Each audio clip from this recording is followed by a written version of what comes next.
Ladies and gentlemen, namaste. A very good morning and warm welcome to each one of you to this iconic event which is being organized by the Institute of Company Secretaries of India to celebrate the Azadi Ka Amrit Mahotsav. The capital city, the heart of the nation, is cuddling the season of the Amrit Kal with series of programs across the nation, weaving a better ecosystem for the country.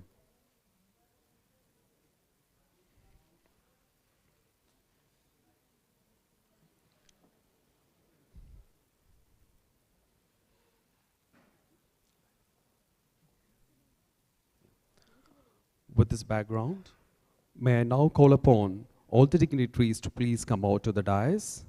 Let me call upon Chief Guest of the Day, Sri Kiran Rijiju, Honorable Minister of Law and Justice, Government of India.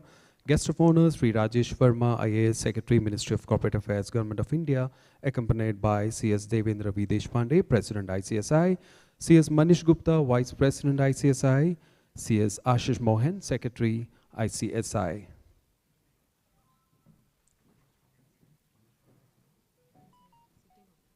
We also acknowledge the presence of Sri Manoj Pandey, Joint Secretary, Ministry of Corporate Affairs. Thank you, sirs. We also acknowledge the presence of all the council members of the Institute of Company Secretaries of India. Ladies and gentlemen, we are assembled here to celebrate the Azadi Ka Amrit Mahotsav, an initiative of the Government of India to celebrate and eternalize 75 years of independence and the glorious history of its people, culture, and achievements. This Mahotsav is dedicated to the people of India who have not only been instrumental in bringing India thus far in its evolutionary journey, but also hold within them the power and potential to enable Honorable Prime Minister's vision of activating India 2.0 fueled by the spirit of Atmanirbhar Bharat. Specifically acknowledging the virtual gathering across the country, the Institute of Company Secretaries of India warmly welcomes you to celebrate the Azadi Ka Amrit Mahotsav. Ladies and gentlemen, our esteemed members have been believing and living in Satyam Vada, Dharmam Chara, speak the truth, abide by the law, in letter and spirit, to uphold the torch of corporate governance in the nation. ICSI motto song represents the spirit of ICSI and the profession of company secretaries and symbolizes the motto, vision, and mission of the profession. Request you all to kindly rise for the ICSI motto song.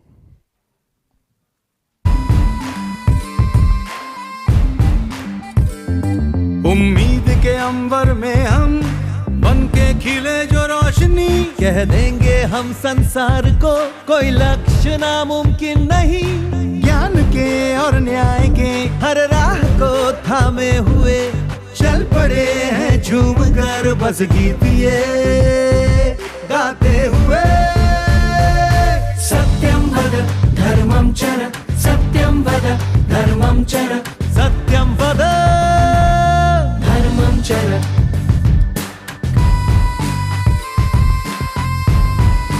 Company सचिव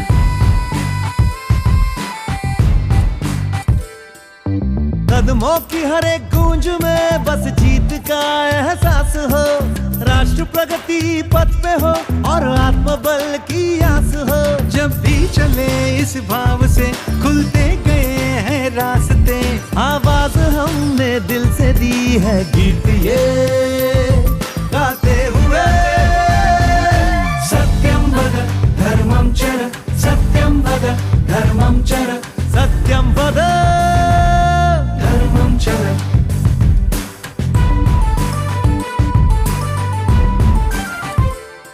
हर उन्नति के रंग में हर भारतीय हाथ हो, उद्यम हो या उद्योग हो, हर ओर अपना साथ हो। जाना शिखर तक है हमें सच की कलाई थाम कर, हम जीत के सुर छेड़ेंगे गीत ये गाते हुए। सत्यम वद धर्मम चर, सत्यम वद धर्मम चर, सत्यम वद धर्मम चर। Thank you.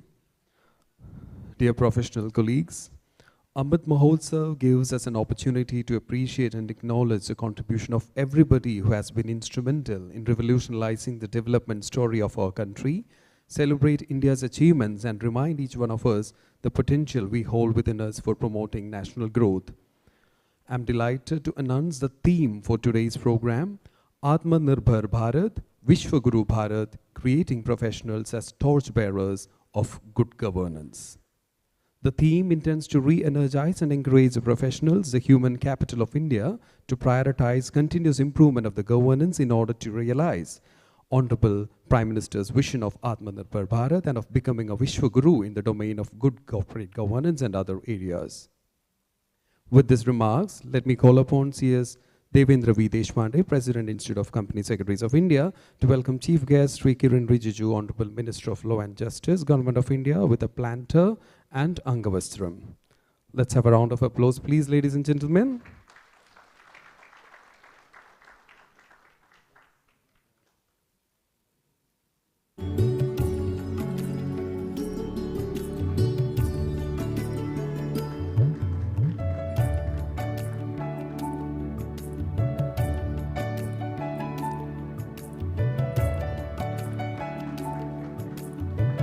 Let me now request C.S. Manish Gupta, Vice President, Institute of Company Secretaries of India, to welcome Sri Rajesh Verma, IAS, Secretary, Ministry of Corporate Affairs, Government of India, with a planter and Angavastram.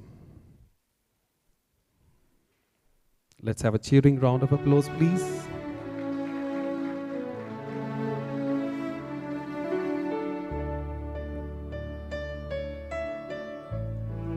Thank you. One and all, the deliberations of the Azadi Ka Amrit Mahotsav comes in the wake of the beginning of a post-pandemic era with the intent to provide a platform for initiating discussions and to render our professionals future-ready for the Amrit Kal. Let me call upon C.S. Manish Gupta, Vice President, Institute of Company Secretaries of India, to deliver the welcome address.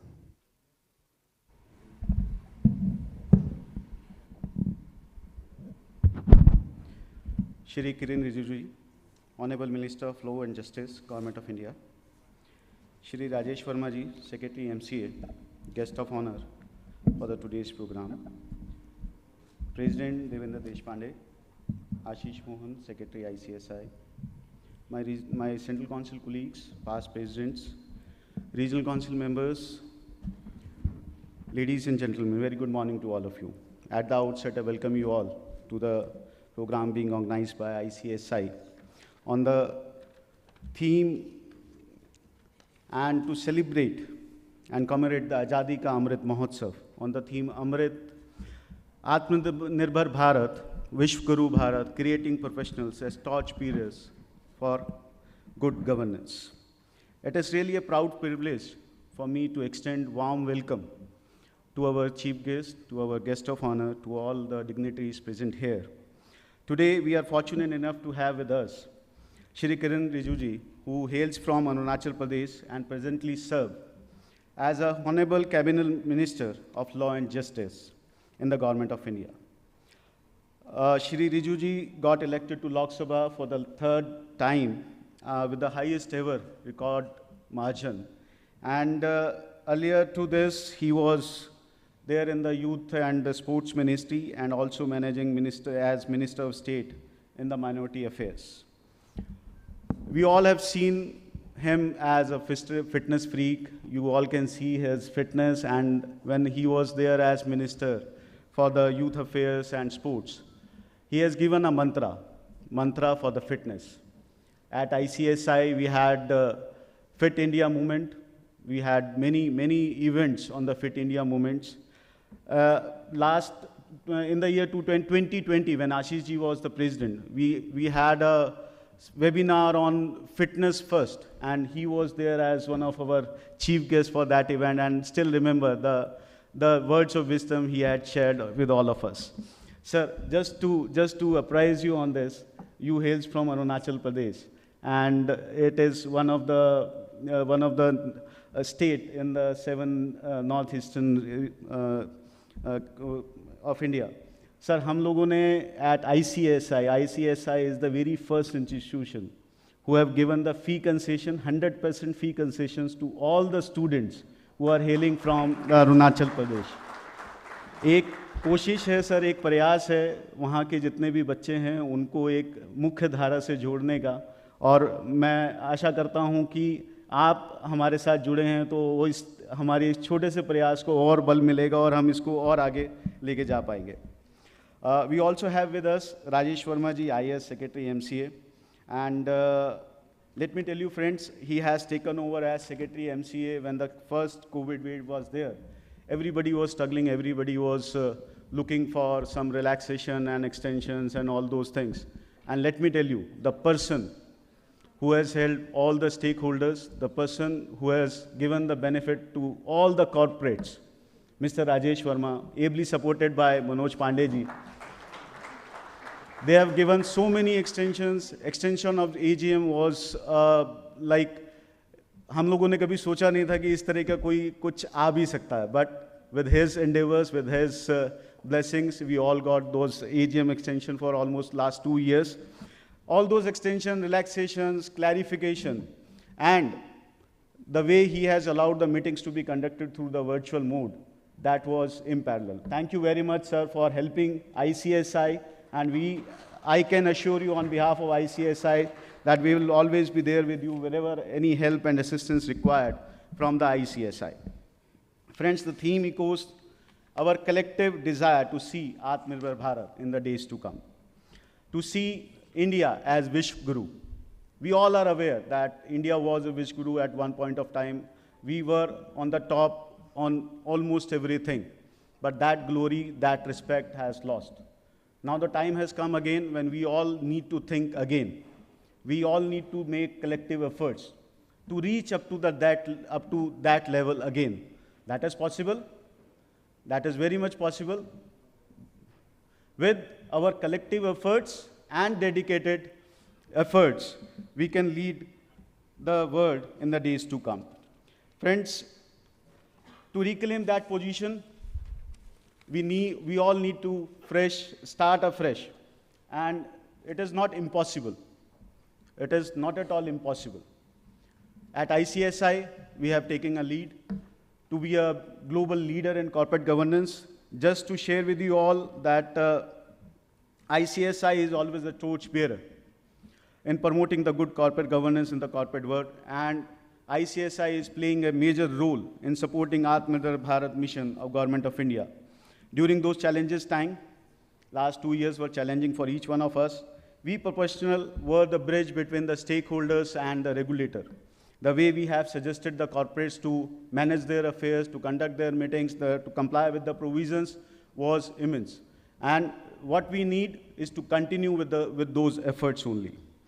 Friends, as CS fraternity proudly stands its vision to be a global leader in promoting good corporate governance, it is imperative that the institute and its members have a motto, Satyam Vada Dharmam Chara, which means speak the truth, abide by the law.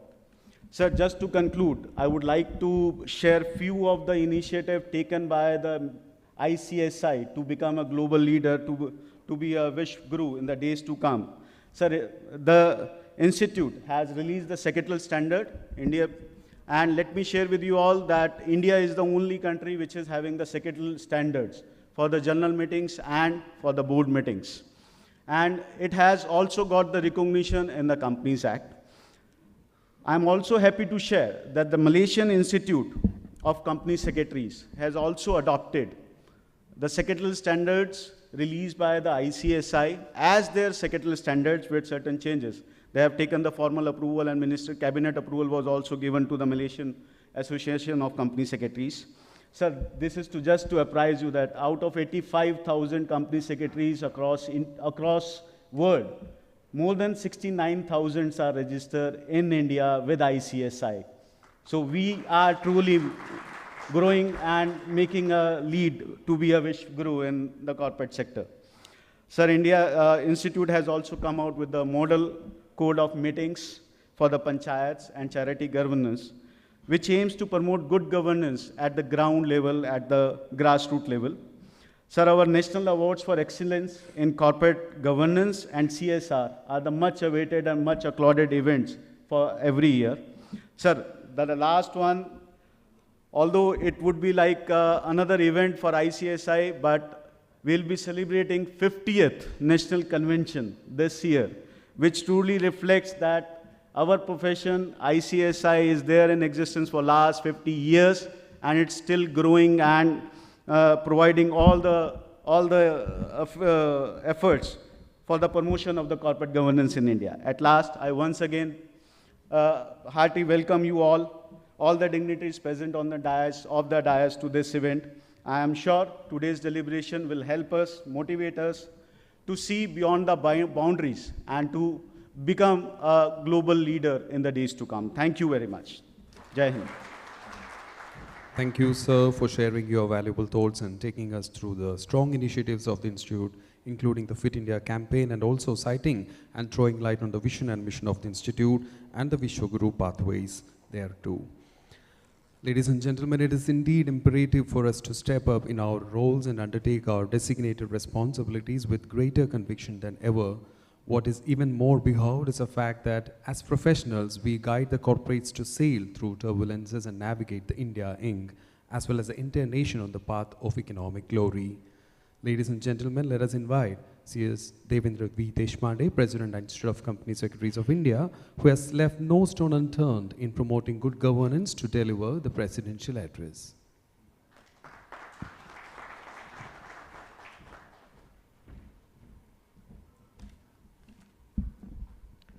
Good morning all. On behalf of Institute of Company Secretaries of India, on behalf of 68,000 plus members, 3 lakh students, I welcome Shri Kiran Rijiju, Honorable Minister for Law and Finance, Government of India, Chief Guest for today. And I'm really thankful to him for sparing time for coming here and addressing as Chief Guest. I also welcome Shri Rajesh Verma ji, Secretary MCA, as Guest of Honor, and sparing his time also to come here and speak with our professionals. My warm regards to Shri Manish Gupta ji, Vice President ICSI, Shri Manoj Pandey ji, Joint Secretary MCA and Government Nominee of ICSI, my past presidents, Ashish Garg ji, Ranjit Pandey ji, Nagendra Rao ji in absentia, he must be online available for sure. My council colleagues, Praveen Soni ji, NPS ji, B. Narsihan ji, Hitender ji, Sandeep Kejriwal ji, all my regional council colleagues, chairman of NIRC, all chapter chairmen, past and present chapter chairpersons, and all my professional colleagues, students, and so many other professionals who are available online on a virtual mode. I'm really happy to have this particular program under the banner of Azadi Ka Amrit Mahotsav. When this thought came into picture, this was ideally was supposed to happen in the month of February. Azadi Ka Amrit Mahotsav for Ministry of Corporate Affairs was initially planned in February 2022, and that was my first task as a president, because I took over as president on 19 January, and first week of February was supposed to be Azadi Ka Amrit Mahotsav. So it was one of the big program to start with at that time. Luckily, now it is happening in June, wherein I have already undergone 5-6 months of institute work, and I understand how the mechanism works. So I'm really happy to have this program in June. Azadi Ka Amrit Mahotsav celebration is nothing but remembering the past, wherein a lot of freedom fighters, a lot of martyrs have lost their lives. They have put in a lot of efforts for getting our India Azad from various difficult times. And also, it is a movement wherein we can look forward and think about future, what best we can do for the future. So, sir, we would like to inform you that we are running one initiative which is called as Shaheed Ki Beti certificate. So instead of giving mementos, we provide Shaheed Ki Beti certificate in remembrance of all the martyrs who have worked for India and its freedom, even before 1947 and after 1947 also. So we are giving one fund to these people and for the education of martyr's daughter. So this is something which is remembering the past, and also we are thinking about few new future events and incidences wherein we can work towards betterment of corporate governance. So I think this is a perfect time wherein we can think about past and think about future also. Next month, we are coming out with our Chartered Secretary Journal on the theme Company Secretary at 2047. So 2047, we will be completing our 75 years. So we are targeting that particular thing. So we will be also celebrating Amrit Mahotsav for our Chartered Secretary, and we will be also discussing where our profession would be, what would be our future. So we would be the experts, we would be the think tanks when it comes to the profession. So that is what we are aiming at. So this is a future which we are looking at. This iconic week of Ministry of Corporate Affairs and Ministry of Finance started on 6th of June this month. And I'm really happy to note that the first program was inaugurated by our Honorable Prime Minister. Second program on 8th June, where your Institute of Company Secretaries of India was a core part in organizing that particular program. It was attended by our Honorable Finance Minister Nirmala Sitharamanji. And today we have Kiran Rijiju, Minister of Law and Justice. So we have all the three, our main features. So law, finance, justice. So these are our core areas, and all the union ministers are attending the program. So I'm really feeling blessed and happy to have our chief guest here. When we talk about today's theme, it is Atmanirbhar Bharat, Vishwaguru Bharat, creating professionals as torchbearers of good governance. I think in respect of good governance, Manish ji has already informed you that a lot of initiatives we have already taken. One more initiative which I would like to inform you that we are taking. Yesterday itself we have started this, we have approved this particular thing.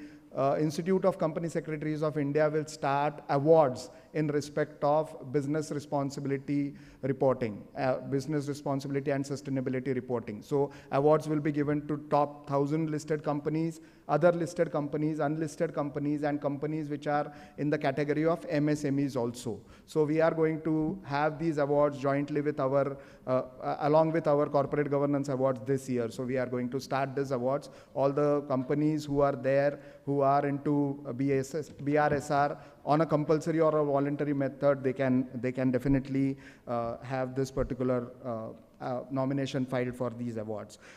In respect of Atmanirbhar Bharat, I would like to definitely tell you that I was in Manipur last month, and I visited there to have a meeting with Chief Minister of Manipur.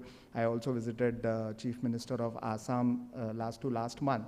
And we are trying to build our profession in Northeast as well as in the northeast part, that is Ladakh and even Jammu Kashmir. Jammu Kashmir also we did a couple of programs there. I think NIRC also held one very big program there wherein a lot of members and students were present. And even IIMs, we are doing a lot of programs in Jammu Kashmir. The next program is also scheduled in Ladakh. But I must tell you that there is a requirement of company secretaries, and I saw 3 company secretaries shifting from Delhi to Manipur, and they are settled there, and they are now providing services to the corporates and PSUs in Manipur. So there I found one special market. It is called as IMA market. Entire market is managed by women. So I could feel that it is something which is actually Atmanirbhar, making people Atmanirbhar. And this was not done now, it was done years back. There are 5,000 such shops which are run entirely by women. So I felt that this is something which is Atmanirbhar, and which is already in our blood. So we always think that we should be Atmanirbhar, and I think in future we have a very good scope for making ourselves Atmanirbhar and to be a global leader. In respect of global footsteps, we already have 5 overseas centers, and we are planning to open one overseas center in Canada soon. So we will be having the inauguration of that particular center in this year. I think this is it from my side. It is always said that the future depends on what we do today. So we are taking small steps in respect of creating good governance. We are taking small steps for making our profession the true global leader in creating good corporate governance. And I hope that today's 2 panel discussions which we are going to have will definitely help all of us to understand and take our steps forwards for creating good governance. At the end, I again thank the chief guest for the day and guest of honor for the day for attending this particular program of Institute of Company Secretaries of India, and I thank all of you for being here. Thank you very much. Thank you, sir, for putting forth visionary and thought-provoking views to reinforce the enthusiasm and zeal for a better Amrit Kal. Let us strive towards Atmanirbhar in true letter and spirit. Ladies and gentlemen, we are fortunate enough to have eminent personalities and luminaries to grace this event, and today our dais is sparkling enough with prominent persona. We have with us today Sri Rajesh Verma IAS, Secretary Ministry of Corporate Affairs, Government of India. Sri Rajesh Verma is a 1987 batch IAS officer of the Odisha cadre. He's a graduate in electrical engineering from IIT Delhi and an alumni of National Defence College, New Delhi. He's currently serving as a Secretary of the Ministry of Corporate Affairs, Government of India. In addition to his current appointment, Sri Verma also serves as a part-time member on the board of the Securities and Exchange Board of India and ex officio chairman of the Investor Education and Protection Fund Authority. Ladies and gentlemen, let us call upon Sri Rajesh Verma IAS, Secretary Ministry of Corporate Affairs, who have always been there with ICSI, backing up with immense support in the professional endeavor of the Institute, to address the gathering.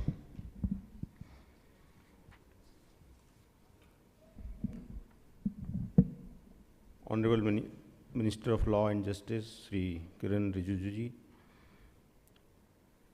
Sri Devender Deshpande ji, President ICSI, Sri Manish Gupta ji, Vice President ICSI, Sri Ashish Mohan ji, Secretary ICSI, distinguished guests, professionals, students, ladies and gentlemen.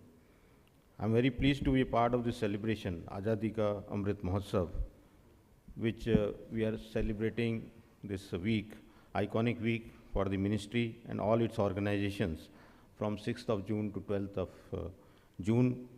And all the organizations are organizing various programs all across the country. And ICSI has also organized in run-up to this event various programs throughout the country.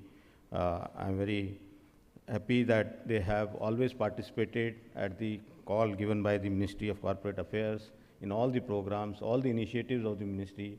They have very, very actively come forward and given their contribution, very valuable contribution. Thank you. The program which we had even on 6th of June, where the Honorable Prime Minister was there, and 7th of June, the iconic day where the Honorable Minister for Corporate Affairs and Finance was there.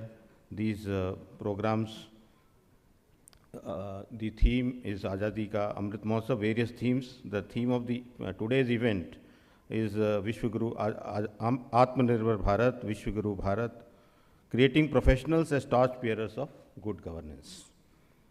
It is a very pertinent topic in the context of the institute and the nation, and for the nation also.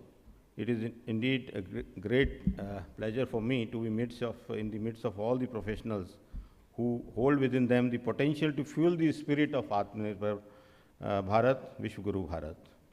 Company secretaries are catalysts in promoting and upholding good governance in the corporates. Friends, the Atmanirbhar Bharat campaign is a people's movement to promote inclusive and equitable development. It is an important mission for the economic revival and progress of the Indian economy. It can achieve the dreams of India being economically stronger, technologically superior, and self-reliant in its needs. Vishwaguru Bharat is an endeavor to make India a reformer and teacher to the entire world.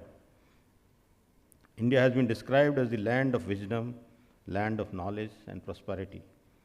The ideas and practices sprawling from Indian culture and philosophy have had defining influence on the world. The government has been taking several initiatives towards making India a Vishwaguru again. This can be achieved by harnessing the tremendous strength offered by India's glorious past and making the quest for excellence the norm. Friends, let me now share thoughts on the importance of good governance for a nation's progress. Good governance adds an evaluative attribute to the process of governing. It is essential for ensuring that all activities undertaken comply with legal, ethical, and regulatory requirements. While compliance is putting in place a code of ethics, good governance is about creating an ethical culture which is key to fast and sustainable growth. If companies are well governed, they will attract investors whose support can help to finance growth further. Poor corporate governance weakens a company's potential to attract capital. To achieve the goal of $5 trillion economy by 2025, it is vital for the businesses to thrive and prosper. LLPs have been introduced as new forms of business since 2008. In fact, last year, 2020 and 21, during the COVID period, we had phenomenal growth of 17% in the number of LLPs incorporating. It's a promising sign towards growth of entrepreneurship in the country. In fact, we amended the LLP Act in 2021, last year, to decriminalize 12 compoundable offenses. LLPs are now becoming very relevant in helping augmenting the India's global competitiveness, contributing towards inclusive growth, as well as promoting the vision of Atmanirbhar Bharat. MCA has taken several other measures to ease compliance burden on the citizens and corporates. Apart from LLP, which I mentioned, we also decriminalized 46 penal provisions of the Companies Act. And we took several other measures, some of them have been mentioned by previous speakers during the COVID-19 to revive the economy and give relief to the corporates. CRC was operational all throughout the lockdown without any disruption for incorporation and name reservation. The Central Scrutiny Center was also set up during this COVID period. The entire form was redesigned, and integrated form has been launched during this period to provide a bouquet of services in a single window approach. The IBC framework has been, various amendments have been undertaken, including for supporting MSMEs, for providing the ease of doing business for law-abiding corporates. MCA version 3, which has been launched also, and it is in the process of being rolled out, is also a major government initiative for transforming the corporate regulatory environment. And here I would like to especially mention the role the ICSI has played and the way they have come forward and supported these, all these initiatives, and especially the MCA 21 version 3 initiative. We have taken, they have been, step by step, they have been with the ministry, and the kind of advocacy role they have played with the professionals is really commendable and laudable. I'm happy to note that the Institute of Company Secretaries of India, with a vision to be a global leader in promoting good corporate governance, has led by example in being at the forefront of promoting excellence in corporate governance by adopting, introducing, and advancing the knowledge and understanding of best governance practices for ensuring a robust corporate climate in the country. I congratulate the ICSI for successfully imbibing the good corporate governance practices into the Indian corporate sector by its members, who are torchbearers for the cause of good governance. A dream becomes a goal when action is taken towards its achievement.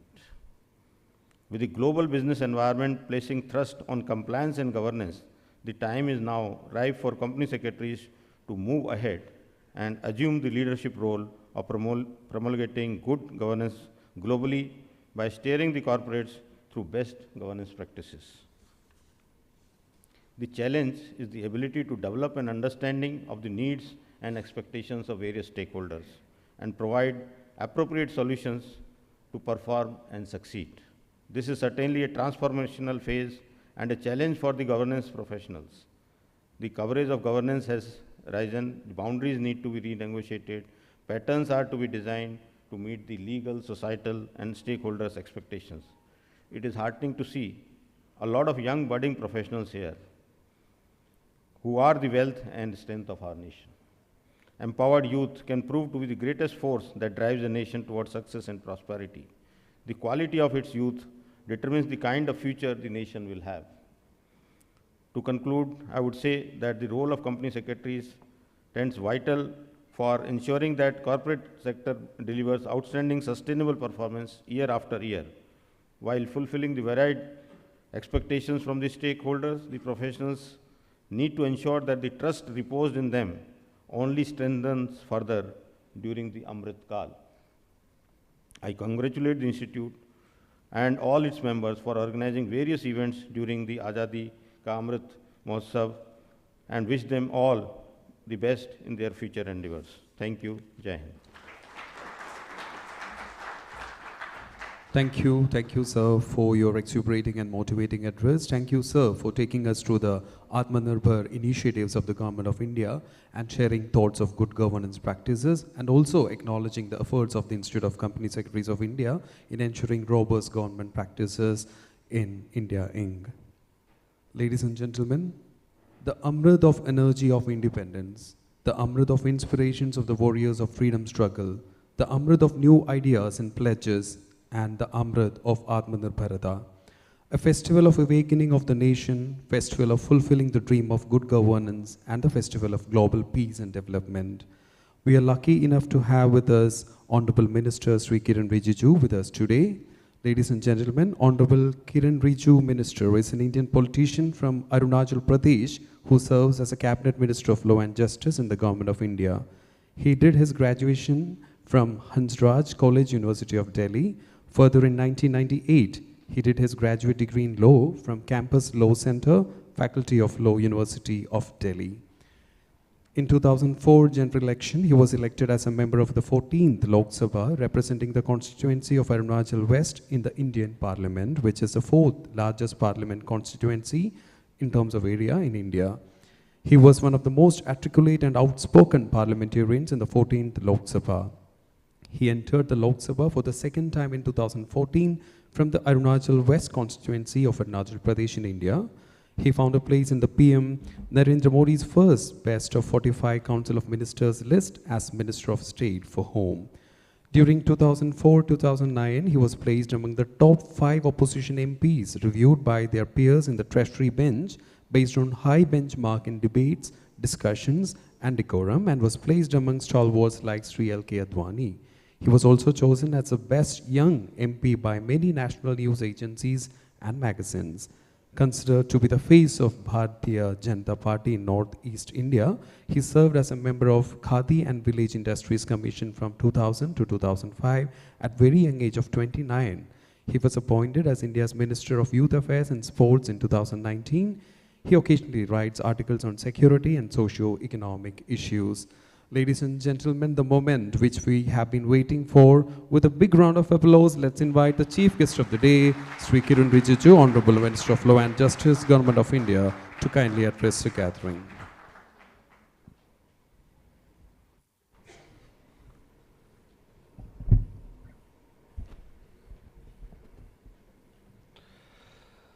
Rajesh Verma ji, Secretary, Ministry of Corporate Affairs, Sri Devendra Deshpande ji, President, ICSI, Sri Manish Gupta ji, Vice President, ICSI, Sri Ashish Mohan ji, Secretary, ICSI, all the invited guests, ladies and gentlemen. First of all, I am extremely happy to be a part of this event, because this is not a normal and usual practice to have Amrit Mahotsav celebration, but this year India is entering into the great celebration mode to realize our own potential and to celebrate our journey, Azadi Ka Amrit Mahotsav. And also the theme which you have decided today for this wonderful event is Atmanirbhar Bharat, Vishwaguru Bharat, creating professionals as torch bearers of good governance. Now, I am not here to tell you what to do, but I am simply here to acknowledge your great contribution and also to assure and give my commitment to support you in your endeavor to make India truly Atmanirbhar. I have a very wonderfully drafted speech, but I think I should just make a quick remark rather than going through this speech. When you talk about Vishwaguru, India truly stands out. I have my own experience. I have traveled widely across the globe since very young age. Almost I have covered 156 countries. And I've traveled it before I became minister actually. After becoming minister, you just can't travel around. You have to follow protocols, permission of the Prime Minister, and also the requirement for the presence of the minister. So I had the opportunity to see the world much before I became minister, and more before even I have become member of parliament. The status and the respect for the country, India and the Indians, is well known. And today the Indian diaspora is in a way shaping the global growth. But there was something which was, very strongly influencing or disturbing my mind, that why India, having such a rich history and with such a knowledgeable population, huge population, is not able to influence the global economy. Why some other countries which are smaller, which are having a lesser history, they are calling the shots. Then I realized that one, we have not realized our own potential. And number two, we didn't have the visionary leadership to spark, to galvanize the thoughts of the country. Now I think India and Indian population as a whole, we have realized our growth potential, our knowledge, our own strength. And on top of that, we have got the leadership of Narendra Modi, who can really lead the country to a greater height. Ever since Modi ji has taken over as the Prime Minister, I have traveled, of course, not to add new countries into my bucket, but the countries where I had already been to.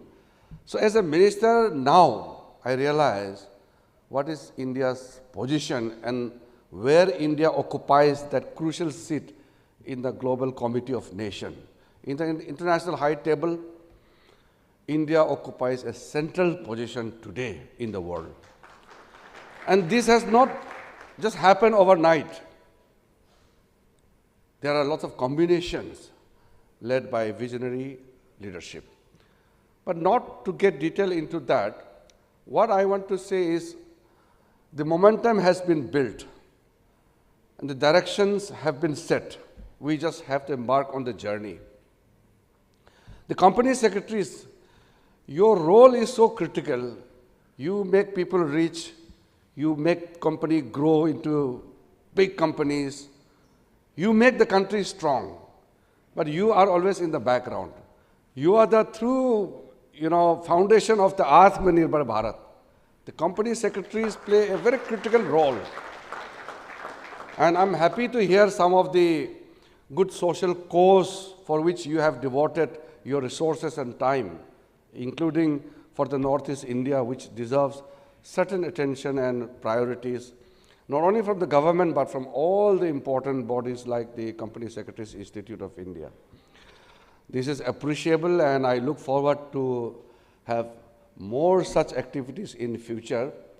While coming on the way, our Joint Secretary, Madam, was informing me about how they are planning out for future activities in Northeast, and happy to hear from the President and the Secretary. Indian people are gifted people. We are natural entrepreneurs. And today, if you see the global Fortune 500, don't go by the numbers right now. We may be only 7 Indian companies in the Fortune 500. But the way our startups, things are happening, the unicorns which are coming into existence, and the kind of support we are getting from the company secretaries and your sister organizations, chartered accountants and cost accountants and all, the kind of resources, manpower which we have, very soon, I'm not going by the global Fortune 500 report, but very soon we will be there amongst the top. With the Chinese companies or American companies, will be there. No doubt about that. So the base has been created and we are on the right trajectory.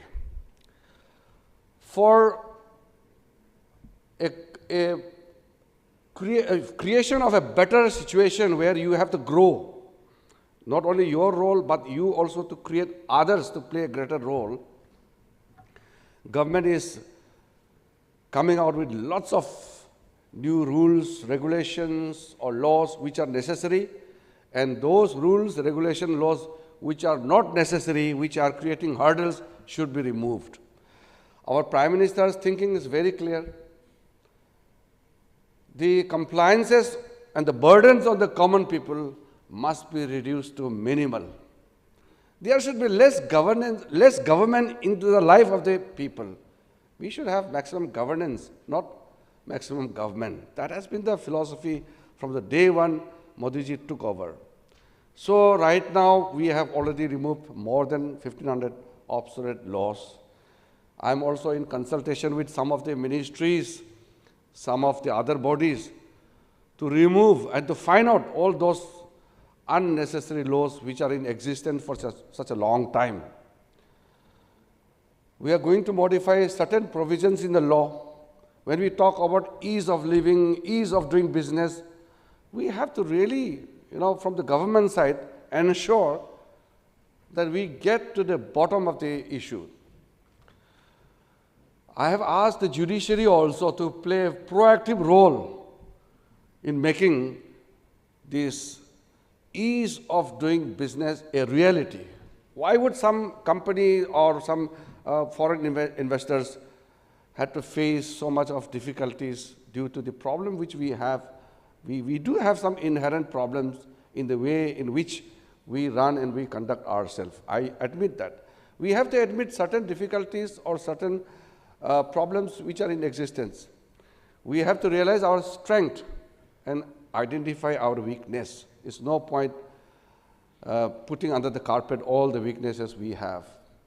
There are certain problems, bureaucratic hurdles, in the way in which we try to pull down each other and create unnecessary problems.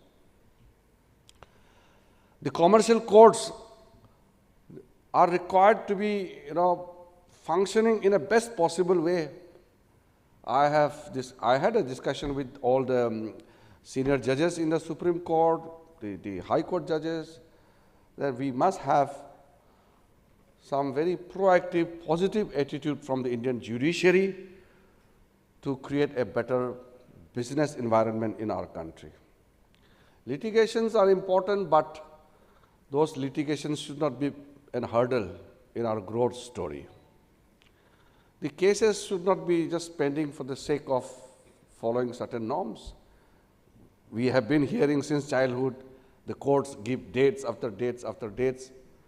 Many things are pending in the company, the tribunal, NCLT or NCLAT. Many companies are fighting each other. Cases are pending. Those pending cases could have been settled earlier. I'm going to have discussion with all the members. So going beyond judiciary, we need to ensure that all our tribunals, all our forums need to act in a positive way.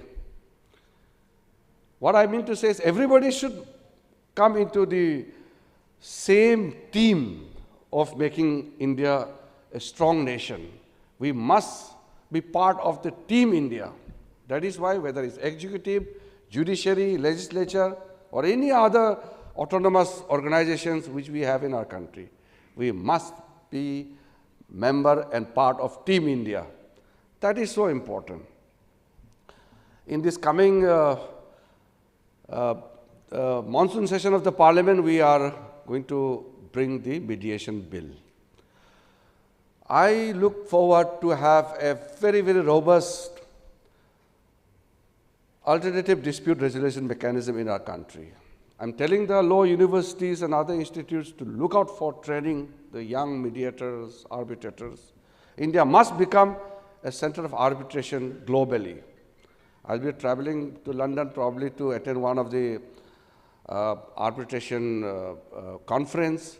We need to tell the world that India can be a great and attractive destination to become an arbitration hub.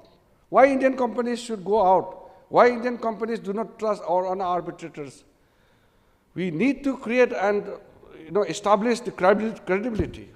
I'm going to constitute the New Delhi International Arbitration Center. We will soon also fill up the composition of the Arbitration Council of India. We need all this kind of supporting mechanism in place. Otherwise, our resources will be draining out. Our companies, our officers, our trained manpowers will be going out of our country. India is becoming a destination, and we Indians should also remain in our own destination. We should not create another destination in some other countries. That I'm not saying that we should not go out, but we should make India as the center, and we should travel around and make people come to our country. Our magnetic force must ensure that India becomes an attractive destination.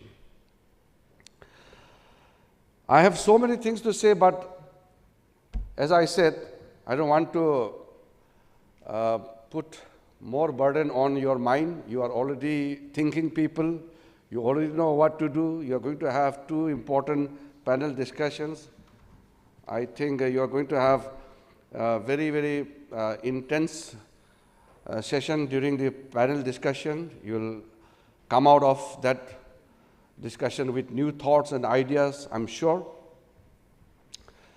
I'm also looking forward what kind of outcome you have in this kind of sessions.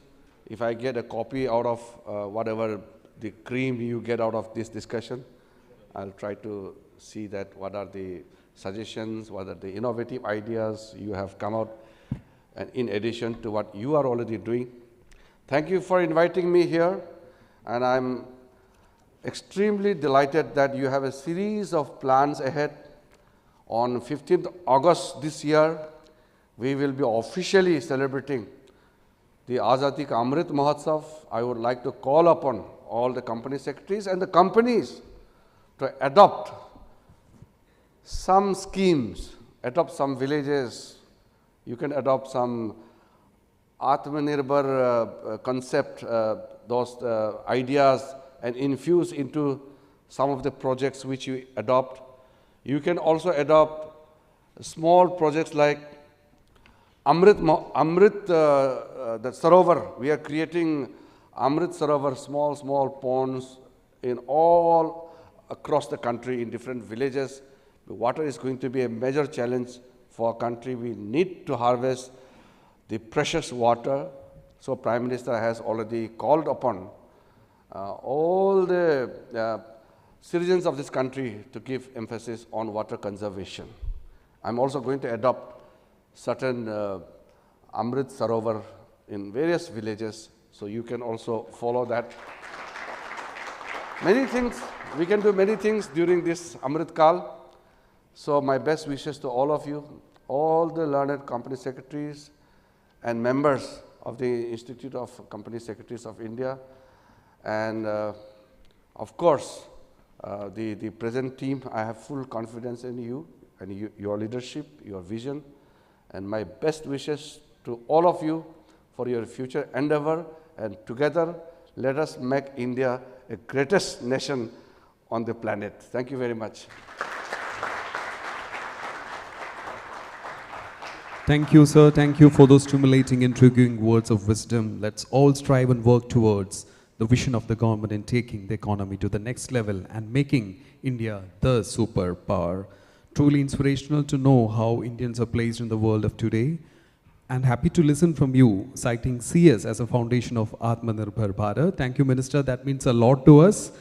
Thank you for taking us through the ease of doing business concept and the functioning of commercial codes as well, motivating us move forward. positively.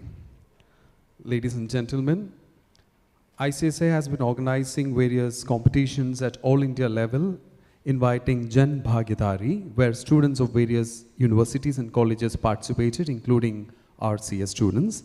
The initiative was under the direction of the Ministry of Corporate Affairs under Azadi ka Amrit Mahotsav.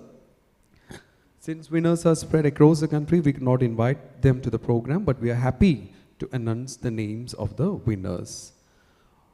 First, let me announce the winners of the national round of essay writing competitions, May 2022. Ms. Surabhi Rajesh is in the 3rd place, Ms. Mansi Ganesh Kulkarni on the 2nd place, and Ms. Nandini Agarwal in the 1st place. We also have the winners of the national round of poster making competition, where Ms. Aishwarya Roy bagged the 3rd prize, Mr. Rhythm Day in the 2nd position, and Ms. Yajna Priya in the 1st place. Now we have the winners of the national round of elocution competitions as well, where Mr. Mufdal Dalal bagged the 3rd prize, Iksha Praveen Mishra on the 2nd position, and Ms. Aditi Solanki on the 1st prize. We also have the winners of the national round of slogan writing competitions, where Mr. Prakhar Agarwal is on the 3rd prize. 2nd position we have Mahima Mauli, and the 1st prize we have Aishwarya Rai. And finally, we have the winners of the national round of Ecom online quiz, where Ms. Nupur Hirwani bagged the 3rd prize, Ms. Deepankshi Gupta is in the 2nd position, and we have Ms. Apurva Krishna Pandey in the 1st prize. Thank you, ladies and gentlemen, for that. We have a couple of releases. Ladies and gentlemen, the Institute of Company Secretaries of India rolls out Chartered Secretary, the prestigious monthly journal of the Institute, which has a wide reader base of more than 1 lakh. The Chartered Secretary Journal is known for its quality articles, legal and regulatory updates, gist of important decided cases, and institute news, and continue to serve as an important means of knowledge update and communication with our members. Let me kindly request Honorable Minister to release a special issue of Chartered Secretary on Bharat ki Azadi ka Amrit Mahotsav. Members on the dais may kindly join. In a unique initiative of the Government of India, the Azadi ka Amrit Mahotsav, a celebration and commemoration of 75 years of independence, the creation of a progressive independent nation, and the glorious history of its people, culture and achievements. The June 2022 issue of Chartered Secretary Journal is devoted to the theme Bharat ki Azadi ka Amrit Mahotsav, covering visionary thoughts of leaders, articles from the eminence on achievements, action, resolve, ideas and global outlook for celebrating 75 years of independence. Thank you, sirs. Moving on. Independence brought dreams of not just individual but also economic, social and political freedom. 75 years later, these ideals have undergone a transformation as India seeks to join the $5 trillion club. Reflecting on the transition of the Indian economy in the light of varied economic policies and the voyage up to millennial India, the Institute has documented the history of the Indian economy since independence, titled 75 Years of Indian Economy and Way Forward. May I request the Honorable Minister to release the publication on 75 years of Indian economy and way forward. Let's have a big round of applause, ladies and gentlemen. 75 years of Indian economy and way forward is being released by the Honorable Minister.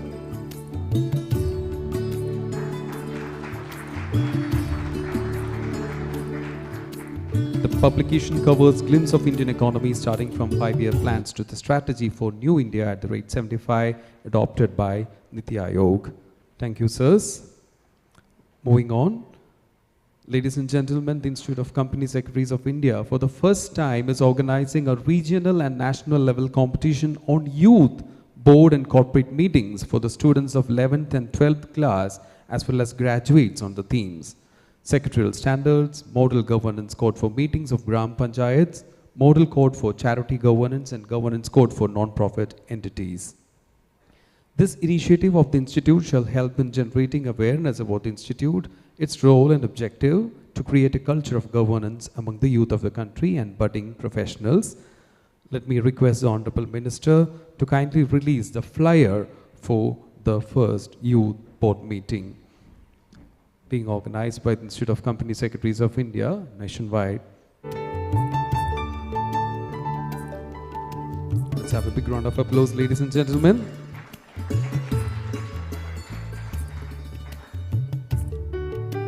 Releasing the flyer for the region and national level competition on youth, board and corporate meetings. Thank you, sirs. We truly acknowledge the valuable time and valuable interest shown by the Honorable Minister on this program being hosted by the Institute of Company Secretaries of India, adding color to the Azadi Ka Amrit Mahotsav. In this special occasion, may I request CS Devendra V. Deshpande, President, the Institute of Company Secretaries of India, to present the Shaheed Ki Beti certificate to the Chief Guest, Sri Kiran Rijiju ji, Honorable Minister of Law and Justice, Government of India. As already conveyed by the President ICSI, and as we all know, Shaheed Ki Beti is a unique initiative which provides financial support to the girl child of martyr for her higher education for any other purpose. To financially support the girl child of the martyr, the ICSI will be presenting certificates to the dignitaries. ICSI will determine the total number of such certificates issued in a year and on a pan-India basis, and the total amount accumulated in this fund will be donated to any girl child of martyr as a financial support from ICSI to Shaheed Ki Beti. Thank you, sir. Also, let me call upon CS Manish Gupta, Vice President, Institute of Company Secretaries of India, to present the Shaheed Ki Beti certificate to Sri Rajesh Verma, IAS Secretary, Ministry of Corporate Affairs, Government of India.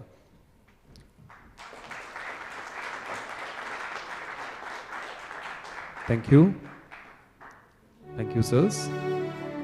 Ladies and gentlemen, we are nearing to the conclusion of the inaugural session. Let us call upon CS Ashish Mohan, Secretary, the Institute of Company Secretaries of India, to deliver the vote of thanks.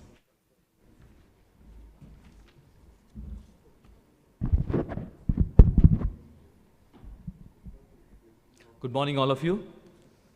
Shri Kiran Rijiju, Honorable Minister of Law and Justice, Government of India, Chief Guest of the Day, Shri Rajesh Verma, Secretary, Ministry of Corporate Affairs, Government of India, Guest of Honor for the day, Shri CS Devendra Deshpande, President ICSI, Shri Manish Gupta, Vice President ICSI, acknowledging the presence of Shri Manoj Pandey, Joint Secretary, Ministry of Corporate Affairs, Central Council members, past President Shri GB Rao ji, Shri Jagan Mohan Rao ji, acknowledging your presence today here with us. Regional Council members, esteemed dignitaries, distinguished guests, professionals and students, and all of you who are attending this program online. Greetings to all of you. Dear professional members, it's indeed a privilege to stand before you and to propose this word of thanks in front of these esteemed dignitaries during this grand occasion where the Institute is celebrating the Azadi Ka Amrit Mahotsav. Ladies and gentlemen, as our country celebrates the Azadi Ka Amrit Mahotsav, it is particularly apt to reassess and envision this path to be followed ahead. The theme for the day, Atmanirbhar Bharat, Vishwaguru Bharat, creating professionals as torchbearers of good governance, is truly in sync with the vision of the government and depicts the role to be played by the professionals in taking the nation to the next level. Dear friends, it is important to identify the broad forces and the levers of growth for the profession and to align them with the vision of a self-reliant India. The governance, as all of you are aware, is part and has always been the DNA of company secretaries. We require the genre of professionals who shall perform these duties solemnly for the benefit of the society and the economy. The adoption of good governance practices only shall lead to sustainable future, and we professionals are to be well set for the Amrit Kal. Dear members and friends, with these words, I express my sincere gratitude and thanks to the Chief Guest, Shri Kiran Rijiju, Honorable Minister of Law and Justice, Government of India, for his valuable time and sharing his words of wisdom. Sir, your words of wisdom will go a long way in articulating ICSI's efforts towards strengthening good governance. Sir, you had in your brief speech, you had mentioned about various initiatives which the government has taken. I would be pleased to inform you, sir, that ICSI has already taken a decision to set up the arbitration center for training its members and also the other professionals. So you also mentioned during your speech about the commercial courts and the piling up of cases in the judiciary. So we would love to come to you because the institute is already working, put in a lot of efforts on commercial courts. We have some ideas in our institute which we would love to share with you to maybe to have a win-win situation. So thank you, sir, for pledging all your support for the ICSI. And indeed, our gratitude is there with you for being here with us and sparing your valuable time. Thank you very much, sir. Shri Rajesh Verma, Secretary, Ministry of Corporate Affairs, Government of India, Guest of Honor of the Day. Sir, indeed, we are grateful for the trust and confidence you have reposed in us and also acknowledging today in this forum again.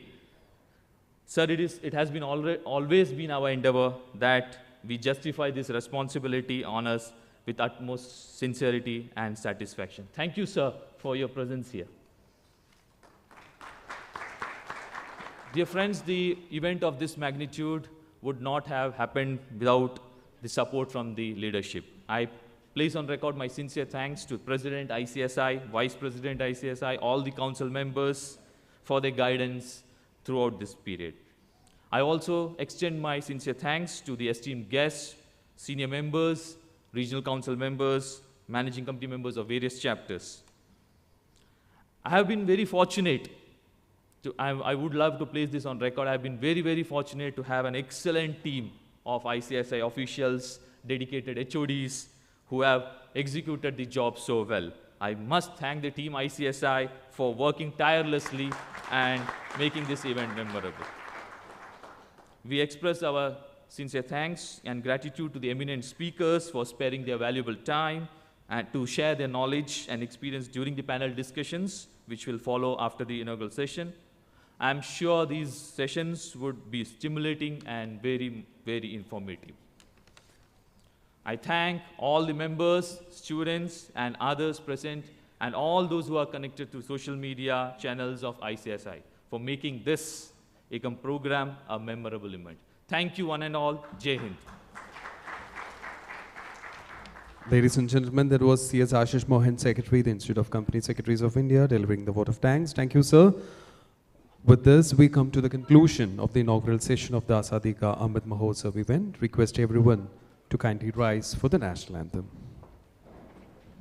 Jana Gana मन अधिनायक जय हे भारत भाग्य विधाता पंजाब सिंधु गुजरात मराठा द्राविड़ उत्कल गंगा विंध्य हिमाचल यमुना गंगा उच्छल जलधि तरंगा तब शुभ नामे जागे तब शुभ आशीष मांगे गाहे तब जय गाथा जन गण मंगल दायक जय हे भारत भाग्य विधाता जय हे जय हे जय हे जय जय जय जय हे।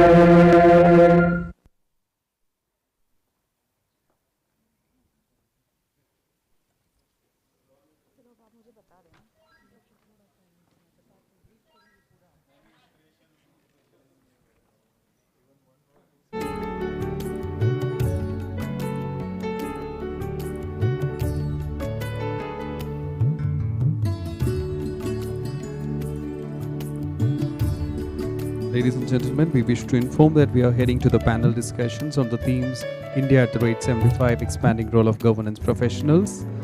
Eminent members joining the discussions. I hope you would have a great learning from the sessions to follow. We would now break for 10 minutes and we reassemble by 11:50. Over to Ms. Geetanjali Rathod, Deputy Director ICSI, to take it forward.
And principles.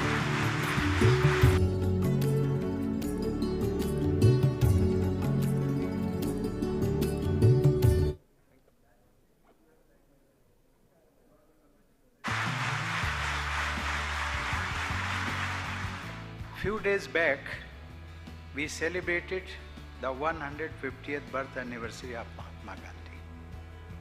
Bapu's life and legacy are ever relevant for us and for the humanity at large. His ideals and principles touch every aspect of our nation building. In whichever role we are, we have much to learn from him to build a just and human society. Needless to say, his teachings and ethics have high resonance in your area of work as well. You as company secretaries are the custodians of the interest of shareholders, investors and people at large. Gandhiji's idea of trusteeship had a similar objective. Ethical behavior lies at the core of corporate governance in India and elsewhere. You must draw inspiration and encouragement from Bapu's emphasis on need as opposed to greed, while pursuing economic activities and social work. You are the sentinels who ensure compliance of company laws and regulations. You are the minds who ensure that business and enterprise align their practices to the larger socio-economic objectives of the country. The motto of your institute, Satyam Vada, Dharmam Char, that is, speak the truth and abide by the law, should always be at the center of your thought and action. We have a vision to raise the standards of living of our people. In this national effort, we all are working together to enhance our economic output. We have set a target to become a 5 trillion economy by 2025. For this goal to be achieved, we need each and every business stakeholder to not just contribute but give in their best. Your role as company secretary remains most valuable in this endeavor. You not only help in wealth creation but also see to it that the rule of law has been applied in both letter and spirit. Your sincerity and hard work strengthens our economy and as much our democracy. Rule of law after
The ICSI was incorporated as a non-profit company in 1956 by the Government of India with a vision to reinvent and take over any work connected with company secretary and allied branches.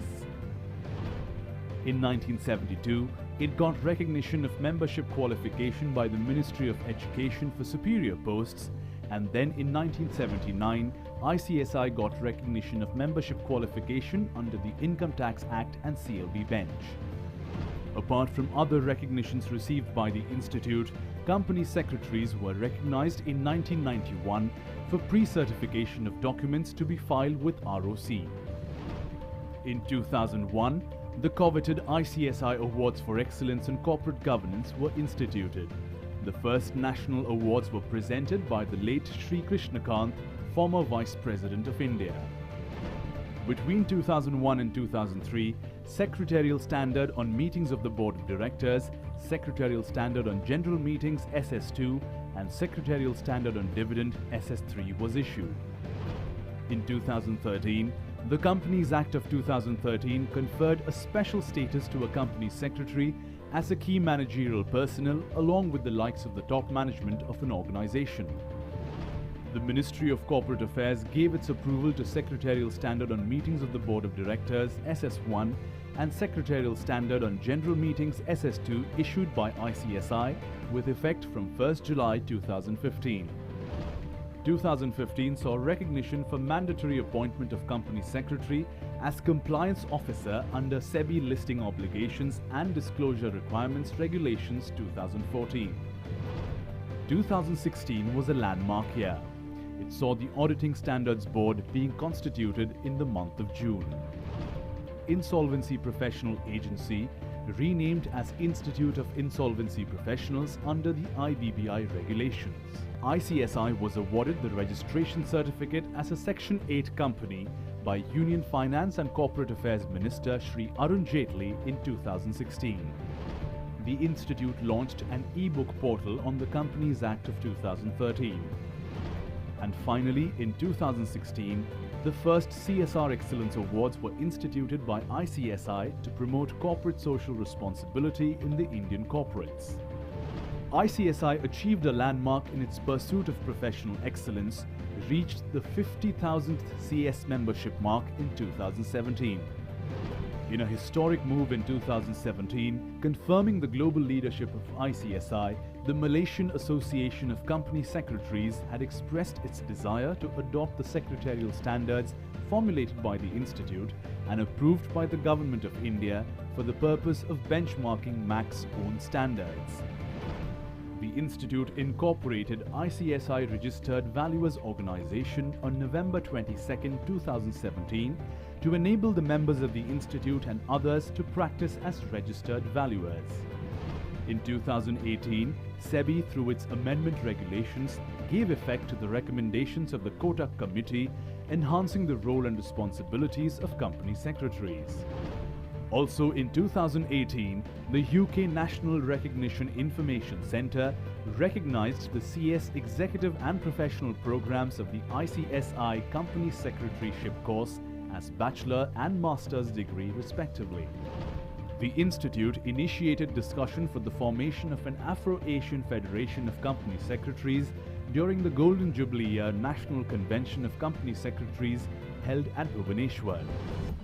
It is noteworthy that company secretaries having 10 years of experience in practice have been recognized to become an arbitrator under Arbitration and Conciliation Amendment Act 2019. ICSI has come a long way. Still, there are many milestones to be achieved and many frontiers to be conquered. It's time to set new standards, reinvent and deliver selfless and value-added services to the nation.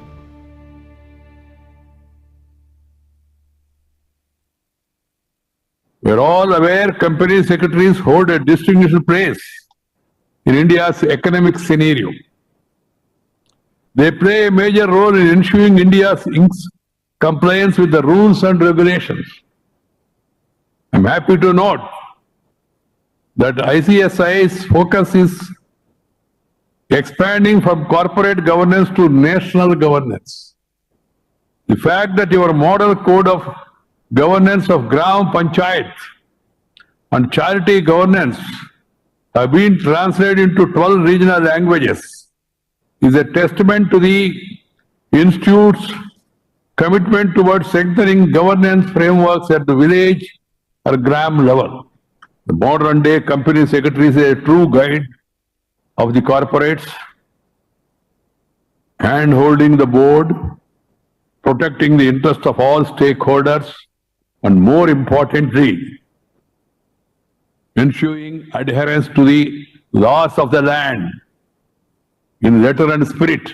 As India moves ahead in its journey of becoming Atmanirbhar in various sectors, it is professionals like you who will be playing a key role in reviving the economy and strengthening the foundations of the corporate governance. You are an important link between the board and the rest of the stakeholders. You must always remain committed to upholding high moral values and ethics. You should never swear from the path of virtuousness. This is very important. Please keep this in mind. Company secretaries are the conscious keepers of the corporates. It is imperative that they should be upright and must not succumb to any pressure. Professional bodies like yours must ensure that corporate entities are not only professionally competent but law-abiding too. Institutions like yours will be playing a key role in putting the economy back on the rails with a focus on good corporate governance. Good corporate governance. I'm happy to note that your organization vision is to become a global leader in promoting good corporate governance. Undoubtedly, it's a wonderful objective that every effort must be made by professionals like the company secretaries to make India a role model for other countries in good corporate governance. I'm happy to note that Institute has expanded its footprints in other countries through its overseas centers at Dubai, USA, UK, and most recently Singapore. I must also commend the Institute for the initiatives taken on the academic front by signing MOUs with IIMs and universities across India. It is also very important. You must all work together, including Jammu and Kashmir. Jammu and Kashmir is integral part of India. And the Northeast, beautiful, the Northeast, Purvotter. This is a fine example of how institutions should pursue an all-inclusive approach towards the development of the youth of the country. I am also pleased to know that the Institute has put technology to maximum use in the wake of the COVID-19 pandemic and continued with online teaching by displaying unwavering commitment and true professionalism. Let me once again underscore the importance of the role of the company secretaries. They have to play in good corporate governance with the government of India focused on promoting ease of doing business. Earlier people say there used to be red tape. Now it's red carpet. It is time for Indian Inc. to shoulder greater responsibility in ensuring complete transparency and adheres to the laws of the land. You will be the friend, philosopher, and guide in steering the corporate entities on the virtuous path.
Few days back, we celebrated the 150th birth anniversary of Mahatma Gandhi. Bapu's life and legacy are ever relevant for us and for the humanity at large. His ideals and principles touch every aspect of our nation building. In whichever role we are, we have much to learn from him to build a just and human society. Needless to say, his teachings and ethics have high resonance in your area of work as well. You as company secretaries are the custodians of the interest of ICSI अपने 50वें वर्ष में प्रवेश कर रहा है। इस अवसर पर मैं इस संस्था से जुड़े सभी लोगों को बहुत बहुत बधाई देता हूं। आज मुझे खुशी है कि मैं एक विशिष्ट प्रकार के विद्वानों के बीच में आया हूं।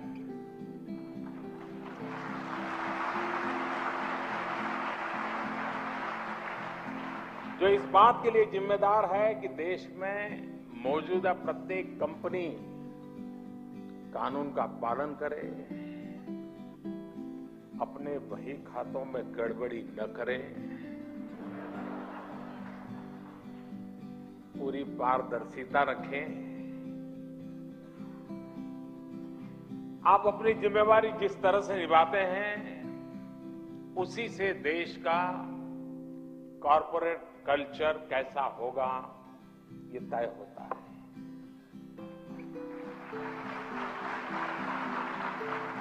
आपकी संस्था का मोटो है सत्यम वद धर्मम चर,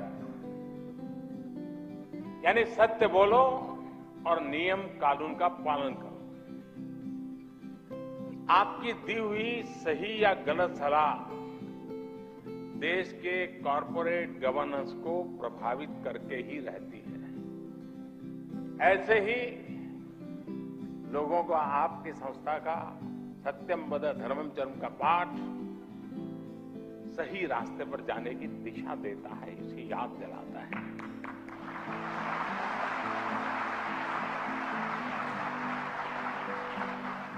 देश में ईमानदारी को, पारदर्शिता को इंस्टीट्यूशनलाइज करने में आपके संस्थान की बहुत बड़ी भूमिका है।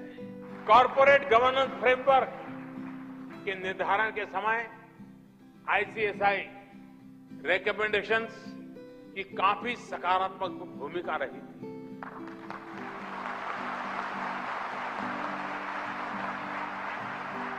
अब समय की मांग है कि आप एक नया बिजनेस कल्चर पैदा करने में भी सक्रिय भूमिका निभाएं। जीएसटी लागू होने के बाद इनडायरेक्ट टैक्स के दायरे में 19 लाख नए नागरिक आए। छोटा व्यापारी हो या बड़ा, जीएसटी में समाहित ईमानदार व्यवस्था को अपनाएं। इसके लिए व्यापारी वर्ग को प्रेरित करते रहना, ये मेरी आप सबसे अपेक्षा है।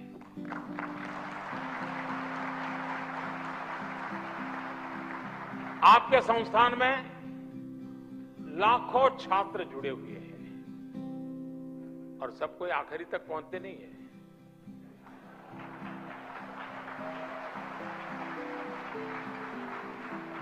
तो उनके लिए भी तो काम ढूंढना चाहिए ना। जो बीच में लटक जाते हैं उनके लिए मैं काम ले आया।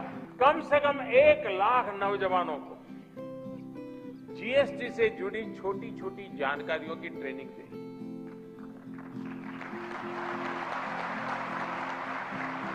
हफ्ते 10 दिन की ट्रेनिंग के बाद ये छात्र अपने अपने इलाकों में छोटे छोटे दुकानों को मदद कर सकते हैं।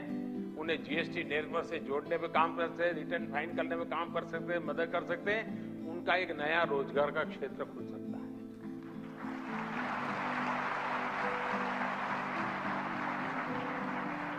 और बहुत आसानी से उनकी कमाई अपने इलाके में शुरू हो जाएगी। और अगर ऑर्गेनाइज वे में इस काम को आप उठाते हैं, आप देखिए शायद 1 लाख भी कम पड़ जाएंगे। 2022 में उस आजादी के 75 साल हो रहे हैं। हर हिंदुस्तानी के लिए 2022 ऐसा ही सपना होना चाहिए कि 1942 में क्विट इंडिया मूवमेंट के समय देशवासियों के अंदर एक जार आया था कि अब तो अंग्रेजों को निकाल के रहेंगे, हम भी 2022 75 साल के लिए ऐसे कुछ सपनों को लेकर के चले। क्या आपका संस्थान,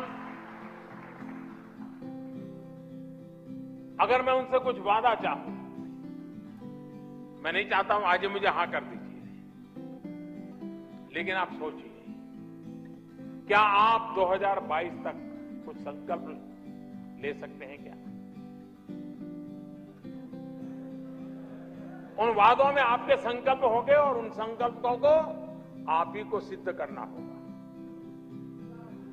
क्या आप 2022 तक देश को एक हाई टैक्स कंप्लायंट सोसाइटी बनाने का बीड़ा उठा सकते हैं? क्या आप सुनिश्चित कर सकते हैं कि 2022 तक देश में एक भी सेल कंपनी नहीं रहेगी? क्या आप सुनिश्चित कर सकते हैं कि 2022 तक देश में हर कंपनी ईमानदारी से टैक्स भरेगी? क्या आप अपनी मदद का दायरा बढ़ाकर 2022 तक देश में एक ईमानदार बिजनेस कल्चर स्थापित कर सकते हैं? ICSI इन लक्ष्यों को प्राप्ति के लिए अलग कुछ दिशा निर्देश तय करेगा और उन्हें अपनी कार्य संस्कृति में भी शामिल करेगा। मैं आपको इस गोल्डन जुबिली ईयर के लिए अनेक अनेक शुभकामनाएं देता हूं।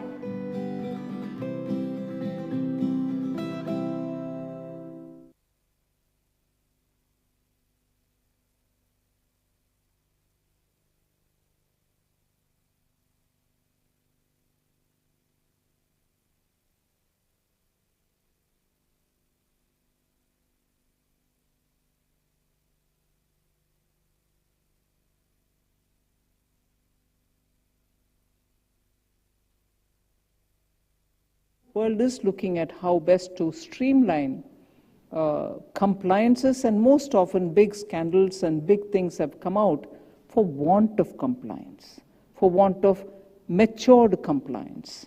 And it is there that I think you have a very big role to play, more with ease of compliance being one of the norms.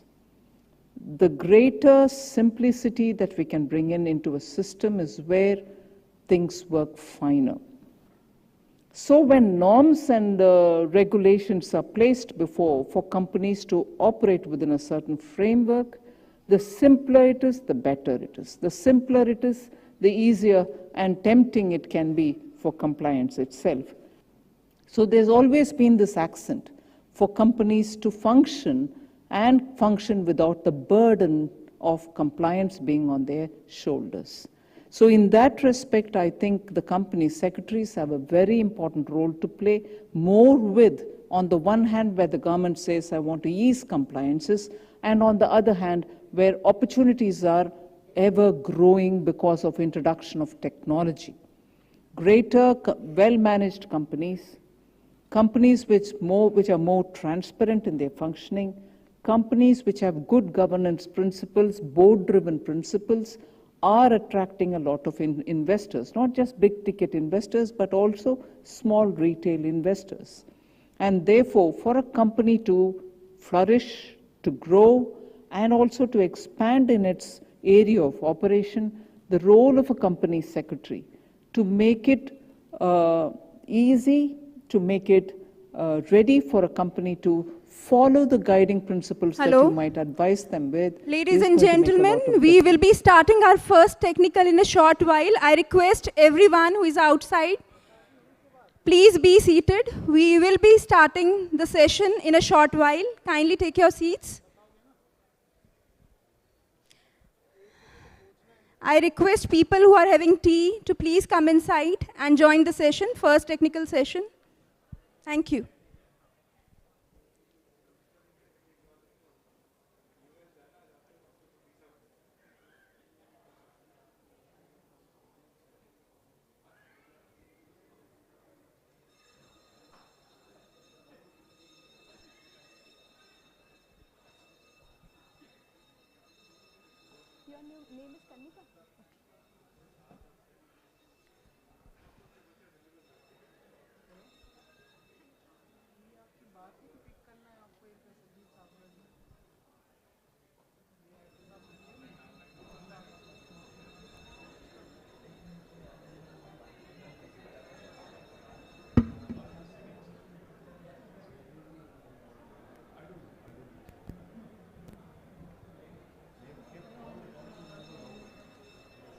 Thank you.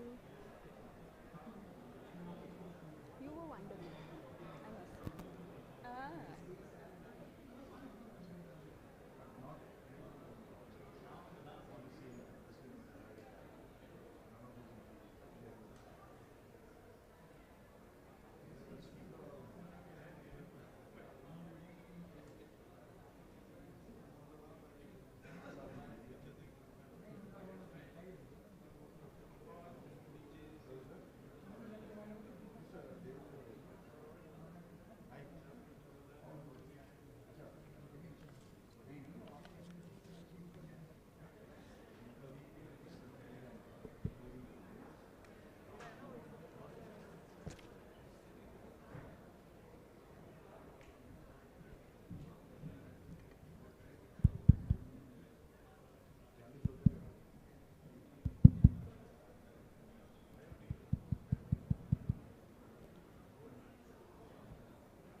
Dear all, we are starting our first technical session. Welcome back. Once again, very warm good morning to all of you. Thank you so much for investing your time with us today. Before I give you the details of technical sessions, I would like to call on our eminent panelists and moderator onto the dais. I request Shri Mahavir Singhvi ji, IFS Joint Secretary, Counter-Terrorism, Ministry of External Affairs, Professor Dr. Sudhir Krishnaswamy, Vice Chancellor, National Law School of Indian University, Bangalore, Shri Ashok Kapoor, IAS retired, Director General, Institute of Directors, and CS B. Ranganathan, Journal Counsel, MCure Pharmaceuticals, to grace the dais. We welcome you all. Ladies and gentlemen, please give a huge round of Applause for our panelists. Dear all, I am Gitanjali Singh Rathod and I will take you through the technical sessions. Believe me, you are going to take a lot of inputs today. Let's start with these powerful words. थोड़ा डूबूंगा मगर मैं फिर भी तैर आऊंगा ए जिंदगी तू देख मैं फिर जीत जाऊंगा. Today we have an amazing and learned panel of experts in our both technical sessions. Our first technical session is on the topic India 75, expanding role of governance professionals, and second technical session is on the topic Bharat, a Vishwaguru in promoting good governance. As you all are aware that we are celebrating today's event on the occasion of Azadi Ka Amrit Mahotsav celebrations, which is an initiative of Government of India to celebrate and commemorate 75 years of independence and the glorious history of its people, culture, and achievements. This Mahotsav is dedicated to the people of India who have not only been instrumental in bringing India thus far in its evolutionary journey, but also hold within them the power and potential to enable Honorable Prime Minister Narendra Modi's vision of activating India 2.0, fueled by the spirit of Atmanirbhar Bharat.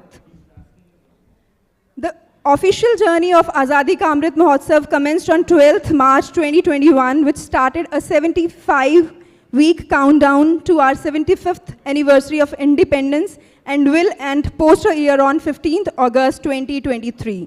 ICSI also organized various competitions, webinars, and events for the students and members to commemorate the same with the objective 75 साल की उपलब्धियों को दुनिया को बतलाना है, लेने हैं नए संकल्प और भारत को विश्वगुरु बनाना है. So let's all contribute in making India Atmanirbhar Bharat.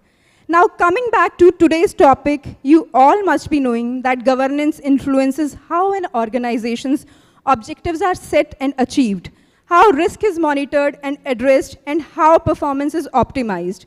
Our panelists of first technical session will be deliberating on the expanding role of governance professionals. But before we dive into the panel introductions, I would like to add that our goal today is that whatever your role is in the industry or your organization, you will go away with something, a new idea, a fresh perspective, a new strategy that you can apply to be more successful in your business or organization. So here's the format to give you an idea of what to expect. I'll take a few moments to introduce each panelist and moderator briefly. Moderator will kick off the conversation thereafter, wherein panel will put forward their ideas and opinions. And then we will open up the floor to give you an opportunity to ask specific questions that you have been thinking about to help you navigate the upcoming opportunities and challenges to be more successful in your business or respective organization. Sounds good? Yes. So ladies and gentlemen, great. Let's get started with the panel introduction. It's a proud moment for all of us to witness the presence of learned speakers today. We are privileged to have with us Shri Mahavir Singhvi ji, IFS Joint Secretary, Counter-Terrorism, Ministry of External Affairs. Mr. Singhvi has been educated and trained at some of the world's best institutions, including the University of Oxford, UK, IIM Ahmedabad, Labsana, Missouri, the ICSI, University of Delhi, Rajasthan, and Jodhpur. He was appointed to the Indian Forest Service in the year 1999. Since then, he has served in several important assignments in the Ministry of External Affairs, Government of India. He is a regular speaker on diverse subjects at various national and international conferences, seminars, and summits. He has been bestowed with several laurels and accolades. He has also been honored twice by Government of Rajasthan for his academic excellence. We are honored to have your presence, sir. It is a proud moment for all of us. A huge round of applause, ladies and gentlemen. Our next panelist is Professor Dr. Sudhir Krishnaswamy, Vice Chancellor, National Law School of Indian University, Bangalore. He holds Doctorate of Philosophy in Law Exon, Bachelor of Civil Laws Exon, and Bachelor of Arts in Law Honours, NLSIU. He teaches political philosophy and politics in India, law and governance, and legal system reform. Apart from publications in academic journal, He has also authored the book named Democracy and Constitutionalism in India, published by the Oxford University Press in 2009. He has also contributed number of articles for various conferences. We welcome you, sir. We are privileged to witness your presence today. A huge round of applause for our esteemed guest. We are now privileged to welcome Shri Ashok Kapoorji, IAS retired, Director General, Institute of Directors. Sir was educated at Modern School, New Delhi, and later at St. Stephen's and Hindu College, Delhi. After completing his postgraduate study in mathematics, he was declared successful in the IPS and he stood first in India 1966 batch. Thereafter, he completed and joined the IAS West Bengal cadre in the year 1967. He also has a law degree from Delhi University and a postdoctoral degree from the National Institute of Urban Affairs, New Delhi in urban planning.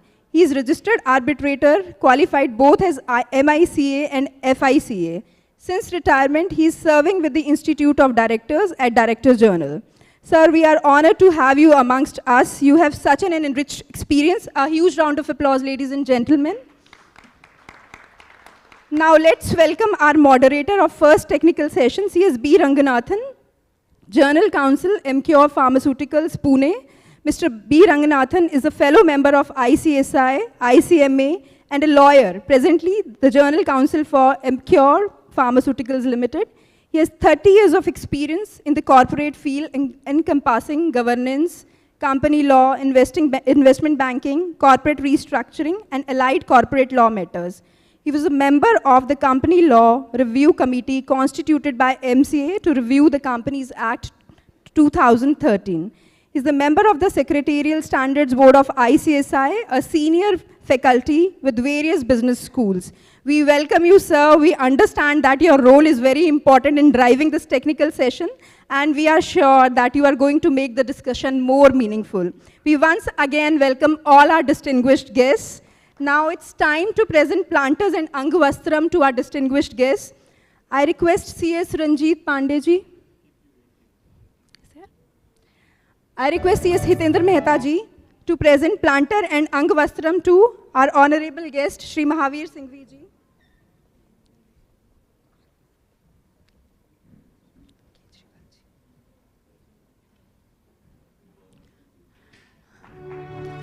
A huge round of applause, ladies and gentlemen. We welcome you, sir.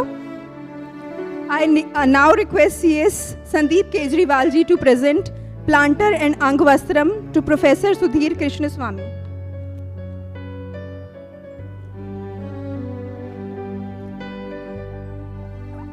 We welcome you, sir.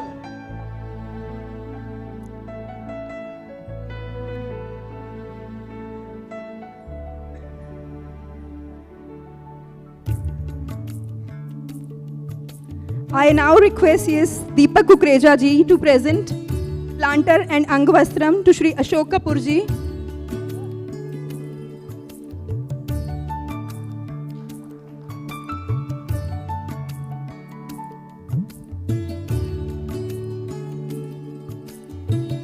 We welcome you, sir. I now request our Honorable Vice President, Sir C.S. Manish Gupta ji to present planter and Angvastram to C.S. B. Ranganathan.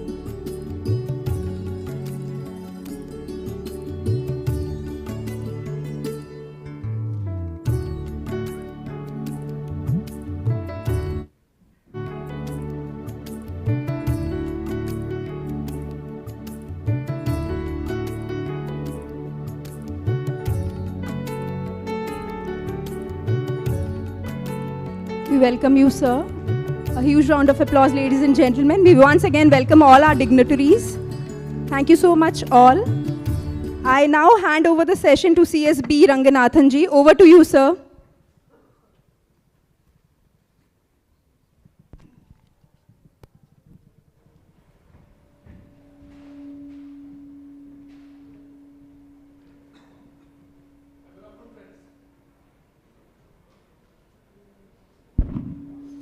Good afternoon, friends.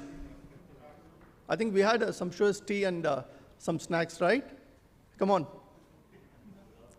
Good afternoon. Yes, thank you. Yeah, friends, So first of all, good afternoon to each one of you, and thanks to the Institute for organizing such an initiative during this period. And I also welcome the panelists, the high-powered panelists. Thank you, sirs, for accepting our invitation and joining us for this wonderful event. And so I think we had heard from Honorable Minister and the Secretary about the initiatives that the ICSI has been taking, all these things. And one particular word which Ashish, our own secretary, mentioned is that the governance is the DNA of company secretaries. I think it's a great word, in true sense.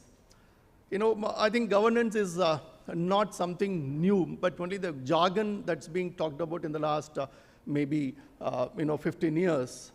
This has gained some importance. But governance is nothing but how do you regulate yourself. It's a self-regulation is what governance. So we all know it starts from the human beings. How do we regulate ourselves in conducting the way we behave, to a very beautiful thing which came out, and that's where I think all of us started speaking. There was something called the public governance. There is something called public governance. I think Kapurji will be able to elaborate, but there is something called the public governance which came to light due to, again, everything has its own events and the corporate and the accidents that happened, right? The Watergate scandal of 1973, where President Nixon was about to be impeached. I think that's where the public governance started.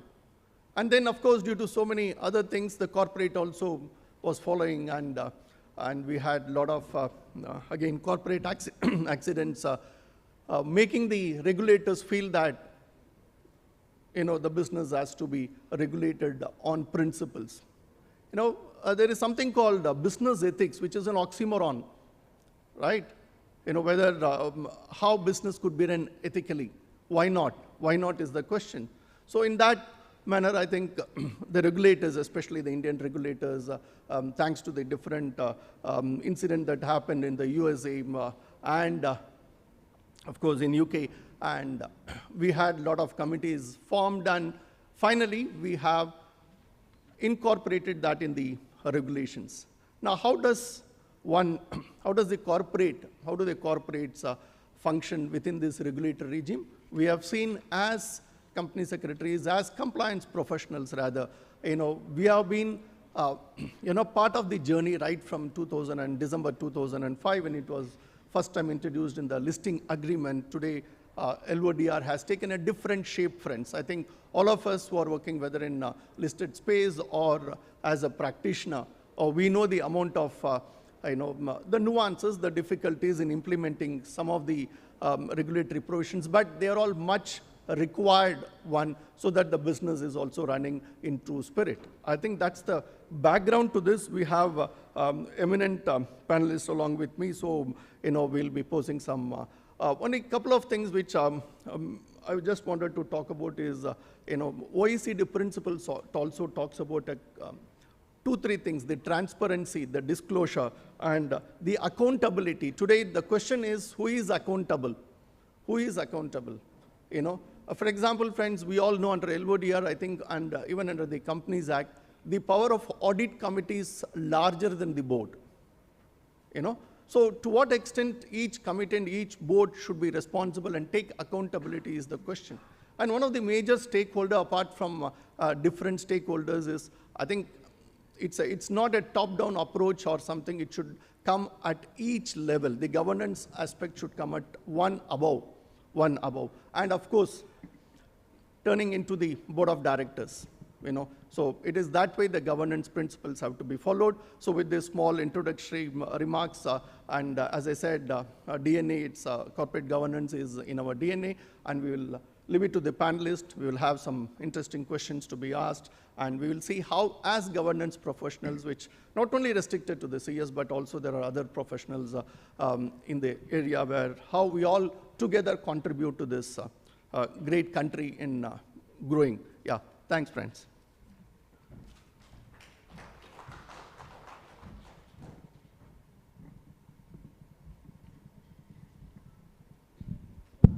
Request our first panelist, Shri Mahavir Singhvi ji, IFS Joint Secretary, to address the gathering.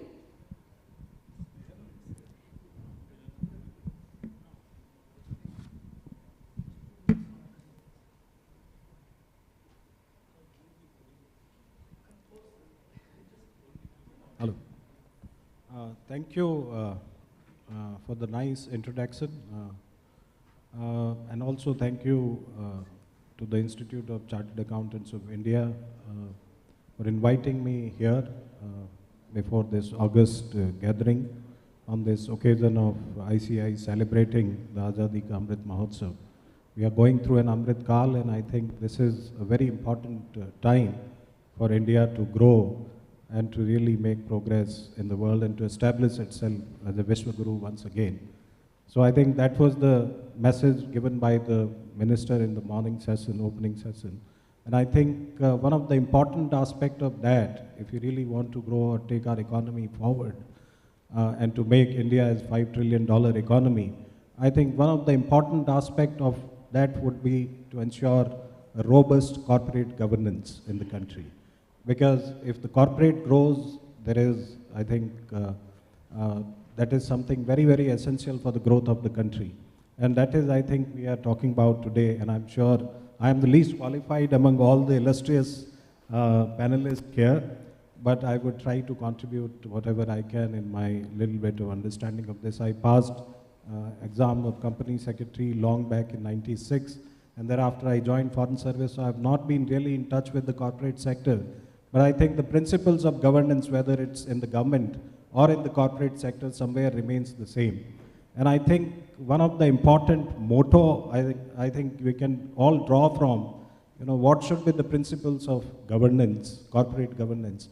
I think nothing better than the Institute's motto, which says, Satyam Vada Dharma Char. Speak the truth and abide by the law. I think that's the essence of governance. If you can really follow that, that should be the motto of all boards, all the corporates, all the corporations. And if you can really follow that, I think perhaps we are in the right path, and certainly we will be able to ensure a robust and good corporate governance. Basically, all the things which was talked about by Mr. Ranganathan about integrity and fairness, transparency and disclosures, and accountability and responsibility are some of these principles which are very, very important for corporate governance. And I think this is what we, should be looking at when we are talking about the corporate governance.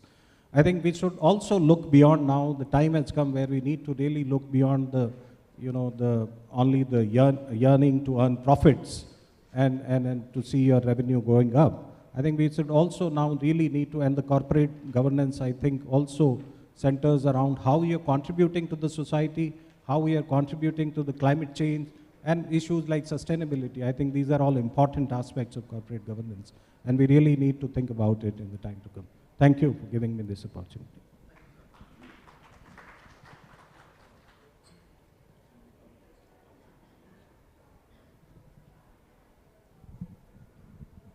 I think request Professor Sudhir to give a brief intro about the corporate governance principles which... Thank you. So may I join Mr. Tyagi and thank the ICCI for inviting us to be a part of the panel, inviting me to be a part of this panel, and the moderator, Mr. Ranganathan, for preparing us a bit in advance for what we might expect. I think the 2 minutes or 3 minutes that we are opening up with has to be broad and general, and so I will push in the same direction, echoing some of the themes that were just mentioned, but in a slightly different way. So when we think about good governance, we understand that it is a complex idea. It can be measured in different ways, and there's almost a business of measuring, of building indices of good governance all around the world, including in this country. But how can we break it up in a useful way, and as professionals, how might we think about it? And I'm going to do it like this. We might think of governance measures as being procedural measures. This is kind of old Weberian bureaucratic measurement, doing things on time, doing things as per the forms, prescribed forms. There's some merit and value in that by itself, a format of procedural formality. And so many professions, including the company secretary profession, have been built quite robustly on this model of measurement. Right? which is that you ensure procedural formality. You don't ask too much about what goes on inside the minutes, but just make sure the minutes are filed on time, right? So that kind of procedural formality is taken as a sort of baseline model of governance, and so much of a professional practice can be built around that alone. We might shift and ask more output-based measures of governance. We might, for example, suggest that good governance means something about the levels of investment that a firm can secure. Or we might say that good governance results in a particular inflection in a share price or some other such output measure. And if we ask this question, we get a different kind of answer then about what is good governance.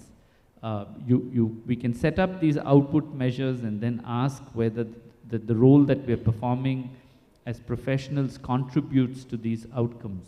And this is a fair way of asking the question. There is reasonable evidence in India that there is a relationship between the procedural measures of governance and the output measures of governance. It's slightly variant on a sectoral basis, meaning that some sectors of the economy seem to show a stronger correlation between corporate governance measured in formal procedural ways and stock prices. And there's an interesting question there and a puzzle that we might want to think of very carefully.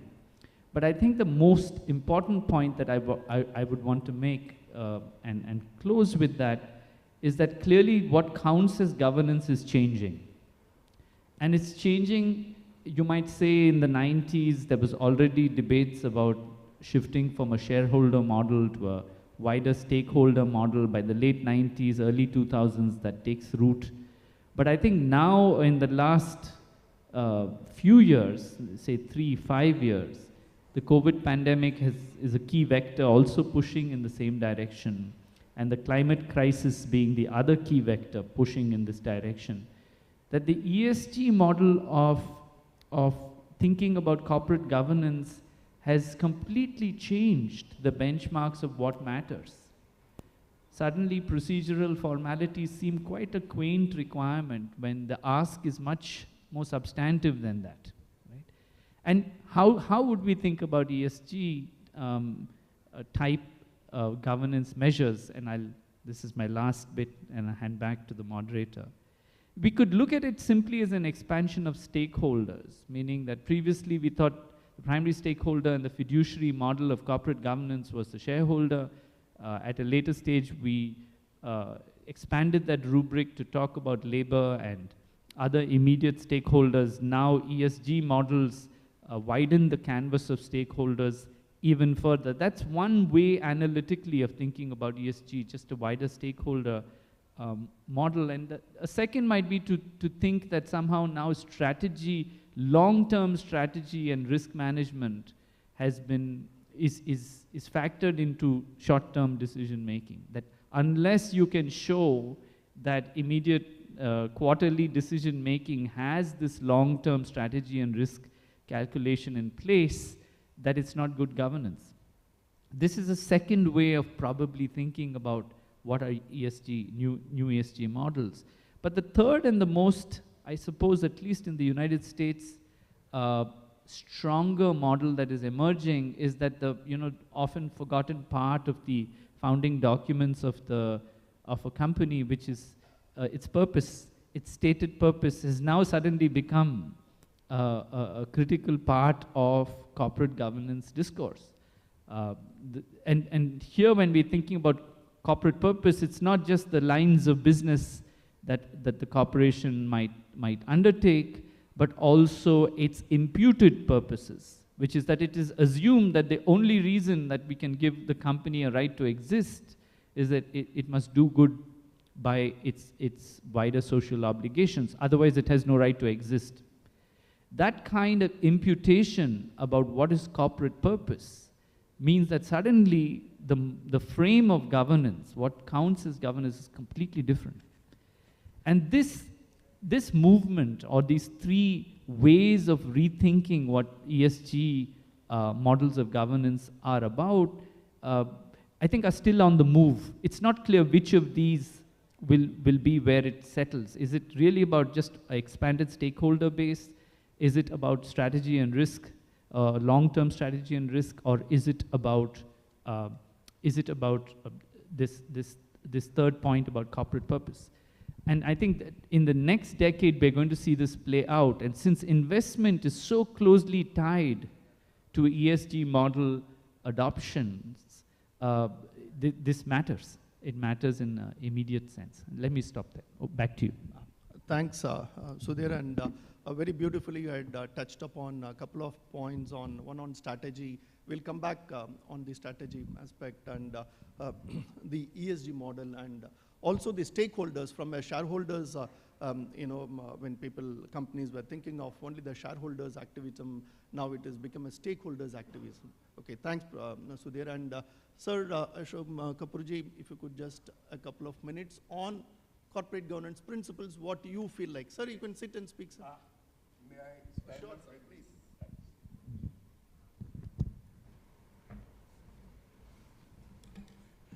Friends, first of all, I must thank the President ICSI, the other office bearers, Mr. Ranganathan, and all of you for giving me this opportunity to share some thoughts with you.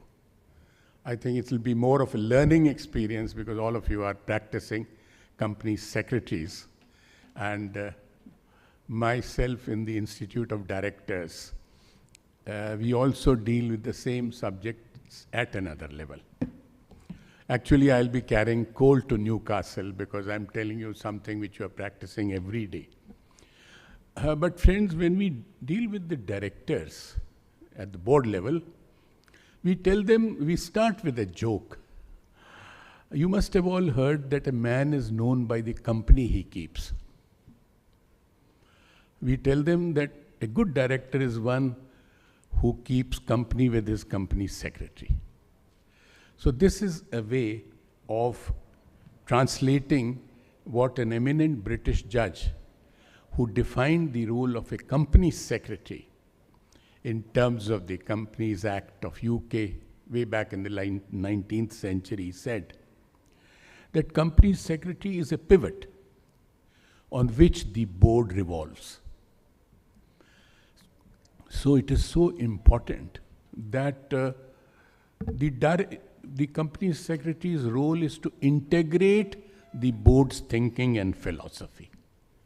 Because a technical director on the board of directors may not be well versed in financial aspects, and if director of finance may not be aware of the technology changing so rapidly. So he is basically an integrator and a pivot. Friends, I was very encouraged to note from Mr. Deshpande that India has perhaps the 80% of the professionals in the world who are company secretaries. Out of 85,000, almost 70,000 are from India. And this is reflected in good governance. The point was made in Davos that India is the fastest growing economy in the world, 7 to 8%, way ahead of Europe, USA, China. But there was an amendment to it and said, no, India is the fastest growing democracy in the world, unquote. So friends, let me present some unconventional views while standing. I prefer to stand because when I was a youngster in the IS and we were used to sit down and talk, I was told by a senior that in your service career you will have to stand up to various demands of the political executive, legal, illegal, correct, incorrect. So learn to stand up. So that is a force of habit. First of all, friends, I would like to share with you the classic wisdom of the great Chinese philosopher and thinker, Confucius. I think it's one of the few things good things that has come from China. Confucius and Chinese food with the context today. He says, and I quote Confucius, "What I hear, I may forget. What I see, I may remember for some time, but what I implement with my own hands, I remember for a lifetime, unquote. This wisdom appears to have been enshrined in the Companies Act of India, updated to 2013. You'll be happy to know that the first 9 objectives of the SDG, that is Sustainable Development Goals enacted by the UN in 2015, to which India is a signatory, all UN members are, have reproduced almost word for word the Schedule 7 of the CSR provisions of Indian law. That is, Schedule 7 is the goals for before the companies. So I would like to recount in context that I take it that when I was given my mandate by Mr. Ranganathan, very comprehensive, and he says, you must prepare, and no, don't ramble. I said, yes, Mr. Ranganathan. In context, I recall that professional here means basically company secretaries and finance professionals.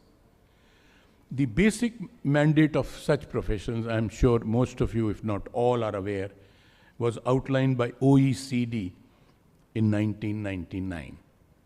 This is the same mandate we recount when we train directors, we interact with the directors in the Institute of Directors. And these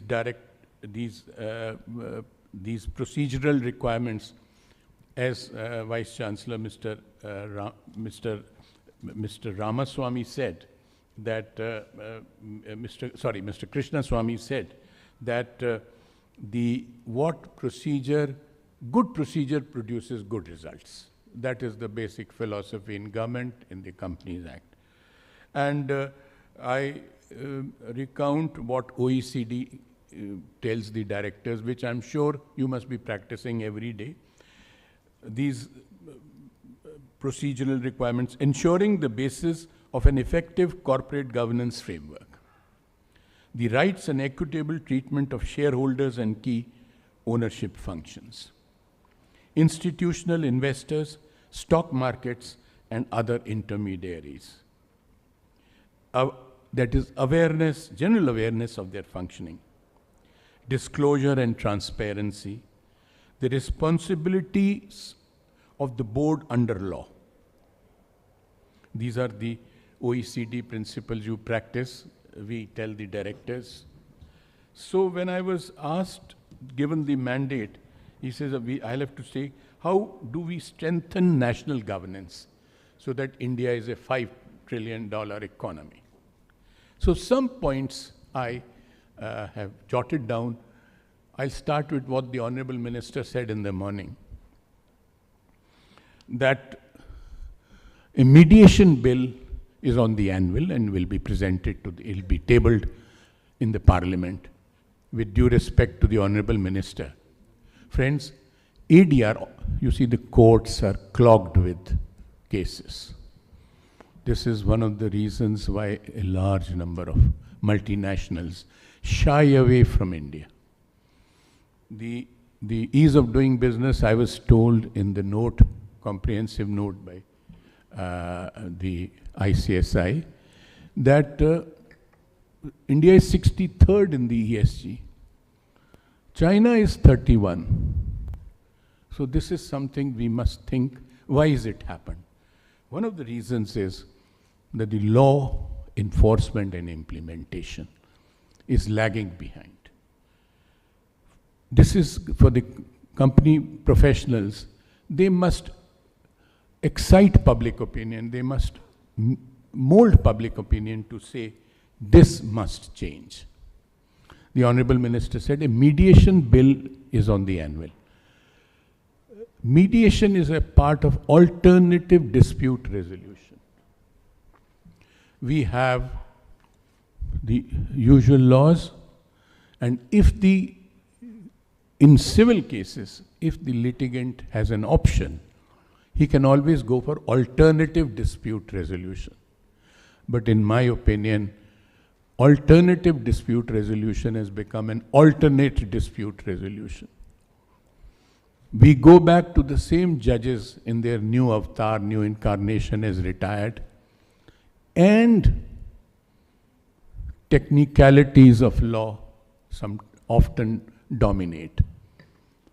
If we already have an Arbitration Act and a Conciliation Act, you may examine, do we need a Mediation Act? Because the point is, it will be interpreted by the judiciary, and it will be, how is it different from conciliation and arbitration? The second aspect, which he said we are in talk with the Honorable Minister, said with the judiciary, is that we in the Institute of Directors have noticed that criminal liability is being often fastened to directors, including independent directors, in actions of the board which they have no role to play. And I'm very sure that this aspect, Mr. Krishnaswamy, Dr. Krishnaswamy would also like to get it examined. The civil liability may fasten to the independent directors if there is a civil lapse. But do we fasten criminal liability on directors who have no role, who may have no role in the day-to-day governance of the company or the board? Another aspect which I'm glad that the Honorable Minister mentioned was that the decriminalization of the Companies Act and lapses thereunder. We in the Institute of Directors are aware that a mistake, a delay, at times the company secretary or the compliance officer may be lapse of memory or negligence. Is that criminal? Should it be punished in a court of law, or a fine may be imposed? That is the third aspect. Another aspect, as you all know better than I do, I'm not a practicing company secretary, that the small cases of frauds are being entrusted to the police. I've been a magistrate myself. The law requires serious fraud investigation office. Not every fraud. It should be a serious fraud. So if it is a serious fraud, the company secretary would be well advised to advise the board that it should be handled by the ministry, SFIO. The local police, who are well versed in criminal law, Indian Penal Code, may not be able to appreciate the lapses by the directors under the Companies Act. So these are the four aspects which I thought I would like to share with you. And the other mandate that Mr. Ranganathan told me was that I should be able to say something about sustainability of business and ESG reporting, which I'm sure you must be practicing every day. Both the speakers, Dr. Sudhir and Mr. Singhvi, mentioned about principles which should be enforced. So I think we all should be aware that principles have been outlined by the Ministry of Corporate Affairs in 2018. And these are, briefly, conduct and govern with integrity, in a manner ethical, transparent, and accountable. Provide goods and services in a manner that is safe and sustainable. It should be sustainable, but it should also be safe. Respect and promote the well-being of all employees, including in the value chain. As a management thinker said, your employee may be a subordinate in the organization, but he's equal in law. So the principle outlined is promote the well-being of all employees. Respect the interests and be responsive to all stakeholders. Respect and promote human rights. As I said, I'll come to it later. Respect and make efforts to protect and restore the environment. This is so overriding an imperative, I'll come to it. Next, when engaging in influencing public and regulatory policy in a manner that is responsible and transparent. You may be convinced as a part of company secretary that this should be done, but you have to have an open debate. Promote inclusive growth and equitable development.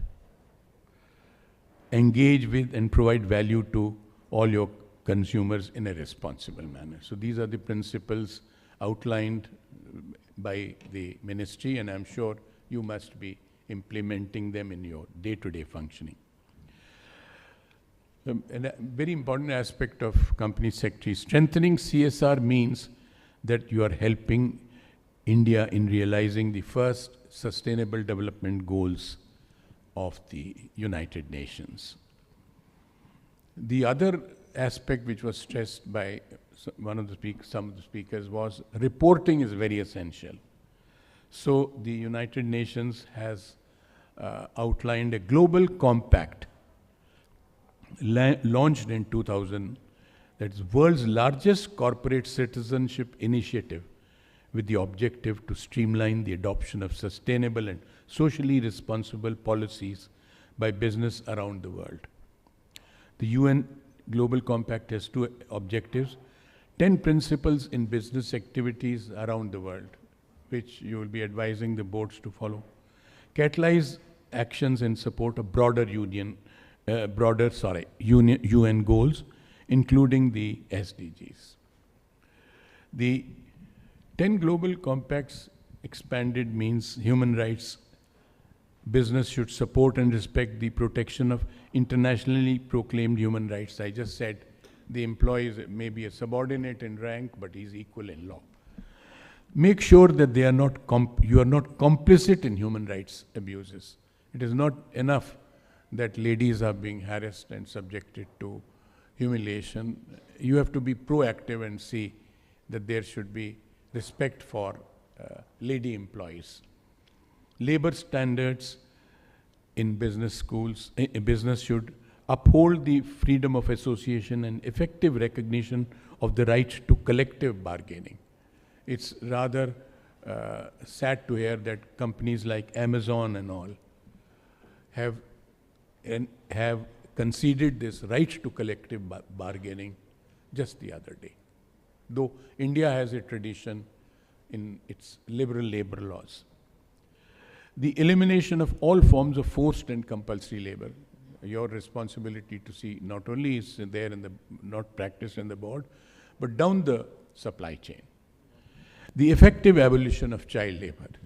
Many of the companies do source their products from organizations that use child labor. That is frowned upon. The elimination of discrimination in respect of employment. All are equal. Environment. The board should support a precautionary approach to environmental challenges. Encourage the development and diffusion of environmentally friendly technologies. Latest technology is not adequate unless it's environment friendly.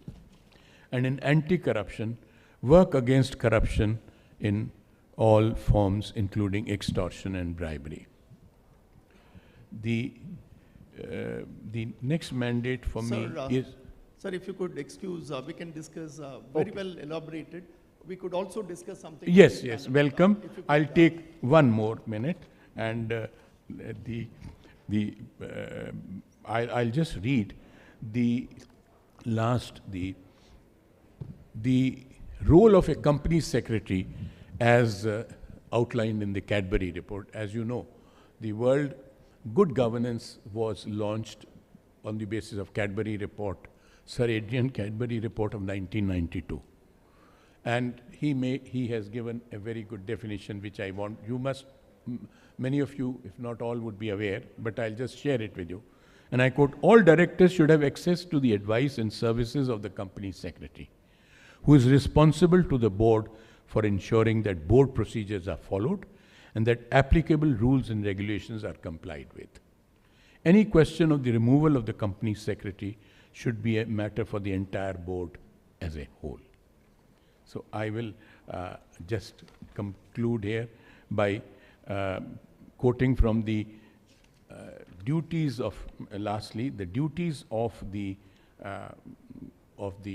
directors, which the company secretary must be aware, that apart from the director working for the whole company, for the employees, he should also work for the protection of the environment. This is now incorporated in the duties under the Companies Act 2030. Thank you. Thank you, sir. I think you have very comprehensively covered a lot of principles, not only from the board dynamism and to ESG requirement also. And one thing what we can learn from Mr. Kapoor's speech is learn to stand up. You know, that's something which very catchy. Okay, now when we formally start the discussion, it's to Mr. Mahavir, this first question to, rather the first pointer, it's not the question. India has been witnessing, has witnessed economic development for the over last 75 years. You know, so sir, how do you feel the role of professionals in this entire journey, and what are the, you know, the improvisation that is required for the professionals to take it forward for the next maybe 50 years or so? So, and you yourself, you know, we are very proud to, you know, say that you are also part of our fraternity. And so what is the role of the professionals that you had seen, and what do you expect from all the professionals? Over to you, sir. Thank you, Ranganathan ji. I think this question, perhaps, I think everybody can answer that what is needed from a professional as such. I think the professionals are trained in certain aspects and they have to do that what they are trained in for. Especially company secretaries, I think the contribution of company secretaries, if you talk about in the growth of the country, I think it is enormous. We have, I think, Professor Kapoor has elaborately discussed how important are company secretaries, not only for the discharge of the duties of the board and the directors and then ensuring the compliances and all that. But I think it's also important that now, as I said in the beginning, that they look beyond the profit and the revenue, you know, the line, and look for certain contribution towards the society. And I think that's where the role of company secretaries also become very important. I mean, there is no denying the fact that over the years they have been doing a lot of things, but I think now with the changes in the technology, changes in the pace of the business, I think there are many more things which you need to really look up to and to train yourself. I think the constant training is also something very, very important for updation of your skills. And that is, I think, is something we all should be looking at in the times to come. Certainly, we are poised for big leaps in the times to come ahead. Basically, we are, as I said in the beginning, that we are in the Amrit Kal, and this is very, very important time when we really can become the Vishwaguru, and that is the theme of this conference. And I think perhaps in the next session you would get some tips also on how to become Vishwaguru and what is in store for us in next 25, 50 years. But the role of company secretaries and the professional, be it company secretaries or chartered accountants or cost accountants or any other professionals, like, I mean, as a civil servant also we do our professional duties. I think they are all very, very important in the growth of the country, and I think they have really shaped this country where we are right now, and I think this needs to continue, and certainly the role of professionals cannot be ignored at all in the growth of the country. I think that's very, very important, and we will continue to do whatever we can for the country. Thank you. Well said, sir. Thank you. And it is to now Professor Sudhir. You know, India has a lot of business conglomerates, and it's been built over a period of time. And we all know that all these things have been built up. It's not only, you know, in terms of what do you call the commercial intent, but also imbibing certain governance principles. How do you feel that there are a lot of lessons? What kind of lessons that the others can emulate from these kind of, for example, these companies have, or these conglomerates have created a brand value. Today, valuation of brands is typically not happening in Indian scenario. But how do you, what's your one or two views on how others can emulate so that we can have, when India is growing faster, you know, how do we, so creation of brand value or something, what others to emulate?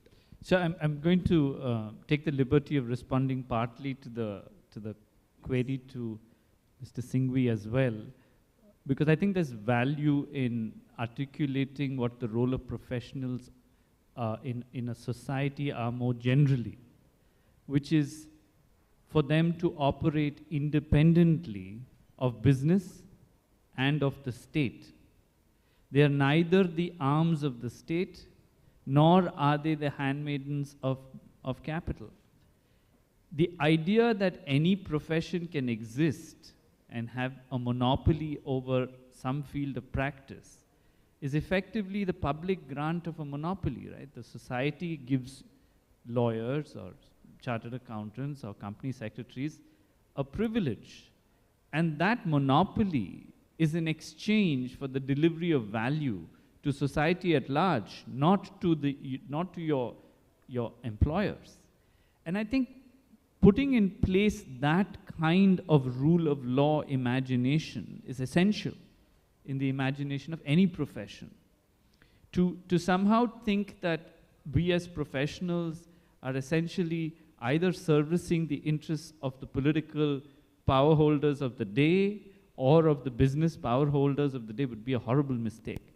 And think that that is very important to emphasize. Strong societies, open and liberal societies, have this quality of having strong professions. But for that, professions have to imagine themselves in this way. That's the first point I want to make. On your second point of brands and companies, and you specifically mentioned conglomerates, so I'm going to take a slightly skeptical view.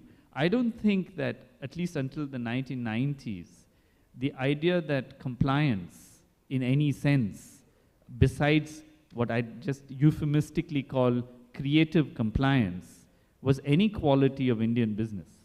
Indian business did not distinguish itself, especially large business, as being particularly compliant to anything. There was a culture of compliance which was at best a way of making do.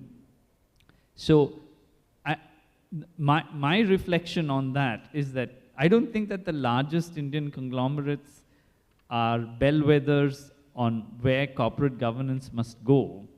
I think the standards of corporate governance that need to be built need to be built by new companies. For many years, the IT industry claimed that it was that standard bearer on corporate governance standards. Maybe that's fair in some ways and not in others. So my reflection on the past is that there's so much more to do, and I wouldn't rest too much on how the last 75 years of Indian capital has been built. I think I'd be more forward-looking as to where a governance agenda might go. Just to extend, as you look forward, the technological innovation, which is the best innovation that human mankind has brought in, so what are the, we all know that, right from a traditional banking to digital banking, now everything is on digital mode. So some of the skill sets, very briefly, what is required of a professional? How does NLU also contribute in terms of educating the profession? Because you have very good courses, which I know. So in terms of bringing the regulatory and the legal aspects also, how does this, for example, let me just tell you, the forensic audit has taken a different shape now. So, how do we, on the regulatory front, how do we also, the skill sets that are required by all of us, your views, very brief views on. Sure.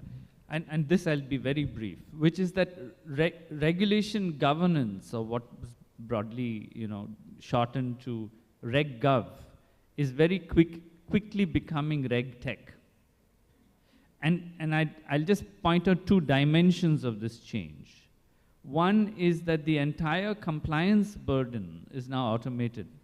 So professions like yours and professions like mine, lawyers, have to adapt very quickly to the idea that when you replace complex legal code with simple tech, that is software code as regulation, then we all have to find something else to do. Because the compliance burden, by definition, should be far less or far less complicated than it is today. So that's the first point. The second dimension is decision making itself. If the decision making goes algorithmic, as it is in small ways, in a few sectors of governance, if one can imagine looking 10 years out that this is only going to accelerate, then the place of professionals in an algorithmic decision-making space is very different from what it is now. And I think these are the two things, this RegGov, RegTech broad convergence is worth thinking about. It's a little out there. It might be half a decade before we see real density in this transition, but it's already occurring, and it's one that we should be alert to. Good, thanks. This is to Mr. Singhvi. You know, you have been you are in the external affairs, and a lot of investments that are coming into India, and the role that is being played by FI, nobody need to tell, last 3 decades, the amount of. So just wanted your views on whenever, even recently MC has come out with some circulars, you know, this making or mandating the companies to go and get an approval from Ministry of Home Affairs if it is an investment from the landlocked countries. Okay, so what is, when these kind of policies are framed, especially on the foreign investment policy or whenever the investments come to India, I know definitely some of the global practices would be followed, but internally, Mr. Singhvi, what are the governance principles and other things? How do we factor, do we have detailed discussion on that? Just if you can just throw light on some of the factors that are being considered before we come out with the policies. I think perhaps I may not be very competent to answer this question, but yes, certainly all the factors are taken into consideration, perhaps looked at in a very detailed manner. What will be the impact of these, whatever policies are being framed, especially in terms of foreign investment, because that has many dimensions. It's not just that we are getting it and we should welcome it with both hands, of course. We need to welcome it, we need to reduce the burdens which are there. Of course, we have done a lot of things to improve the ranking of ease of doing business. There are visible changes which have happened. But at the same time, there are, if you look at, see, since I deal with security aspect in the government, so I think there are certain things which one has to take into consideration when we look at all those things. Are you going to accept whatever investment which is coming from China, for that matter, with open hands? So I think you need to really ensure where the things are going, and we really need to factor in, whenever you frame such policies, various issues, the impact on the economy, the impact on the security, the impact on the, the governance aspect, the compliances. All these things, I think, needs to be factored in whenever such policies are framed. And I'm sure and I know that all these factors are taken into consideration whenever there are policy decisions which are taken into this. Thanks. That's wonderful, and that's why we have people like you in the ministry as well. So we are proud of that. And the last one, let's, for want of time, we need to rush. The next panel is also waiting. So this is to Sudhir. Basically, we all know the National Education Policy of 2020, and it's been announced. But one of the things that is required is, though you are universalizing the entire the education system, and it will be more of a value-driven education, right? So, what are your thoughts on imbibing those principles right at the grassroots level, right at the the school level, so that these things become part and parcel of your education system as well? And how does NLU, in the sense, is also maybe contributing to that? Sure. I think that given that the national education policy is all of a year old, much of this will evolve through a practice both at universities, by professions, and elsewhere. Of all the things in the national education policy, the value education framework is possibly going to be one of the more contested and more difficult ones to implement. For a university like ours in legal education, it's relatively easier because we have a a well-established peg, which is that the Constitution of India states a set of public values that are inscribed into the founding of the nation. And for us, the constant reference back is to the Constitution, its values and its practice. So we use that as a framework. Is the Constitution as a framework useful in a primary school? I think so, and I do work in areas like this. I think we need to build a constitutional culture that is that a kindergarten student can understand and engage with, and that kind of engagement and practice has a place in the schools, in our colleges, in our professions. So that's the way I frame the question of a value education. I think the NEP, if I'm not mistaken, has at least 2 paragraphs on precisely this point. The framing is constitutional, and I suppose in a diverse and very disparate country with such sharp inequalities, the Constitution offers just about the only framework that we can come together on as a way of implementing this kind of policy. Thank you, Sudhir. And as I said, for want of time, we need to wrap up very quickly. But one of the things that you said at the beginning is the strategies, which is also very essential for the business team to implement in the right manner. But friends, I do not know whether, since in Indian context you have both a family-owned setup as well as so-called the professional setup, I don't know to what extent the BCG matrix, which is one of the essential strategic tool that is getting implemented, and if most of the organizations follow that, I think all these governance principles and what you said, from a tick mark to to inculcating the nature of following it in spirits, also will be in a position to do it. So with that, I think Mr. Singhvi has also given a lot of inputs, and thanks to everyone. In fact, Mr. Kapoorji has narrated each and every point that actually he used the word I have mandated, but I had just requested him to dwell upon those points. So again, to end this session, friends, I think thanks a lot for for attending this session, and thanks to ICSI for inviting such a high-powered panelist for the discussion. And you also have followed by another high-empowered panel discussion followed by this. And thanks a lot, sir. So one thing, Mr. Kapoor, we will all stand up to the occasion and live up to that. So that's the assurance, and the both president and the vice president have also emphasized on that fact that whatever the government requires, and we will do our best. And so thanks a lot. And for want of time, we need to rush, but at the same time, we had enough of stuff to ponder over in the next few years. And as governance professionals, how do we take it forward? Thanks a lot. And with this. Thanks all. An amazing panel discussion by all our speakers, isn't it? Yes. Dear all, we hope that the deliberations made by our esteemed speakers on the topic chosen for this panel discussion has enlightened you all. We are thankful to all our esteemed guests for coming here and making our day special with their remarkable presence. We are thankful to Mahavir Singhvi ji for his wonderful address. Sir, you aptly mentioned about contributing to the society role of governance. Your ideas are amazing and will be imbibed by many. Thank you, sir, for joining us today. We were also delighted to hear words of wisdom by Professor Dr. Sudhir Krishnaswamy. Sir, you talked about procedural measures with respect to governance, and you mentioned about how governance practices have changed over the years. Thanks, sir, for guiding us all.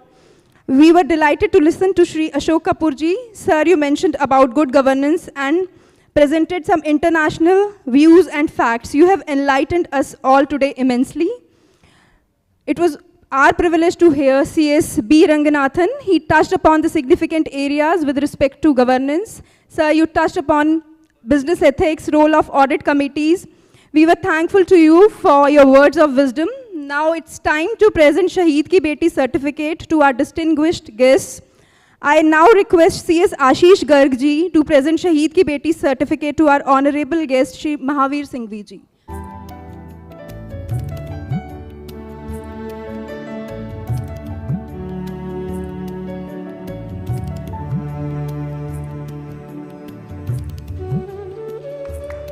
A huge round of applause, ladies and gentlemen.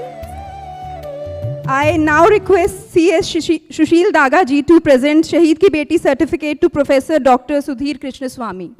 A huge round of applause, ladies and gentlemen.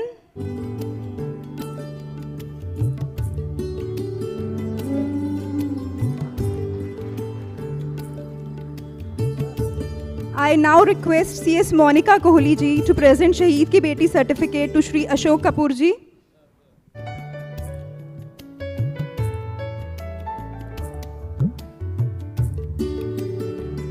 A huge round of applause, ladies and gentlemen.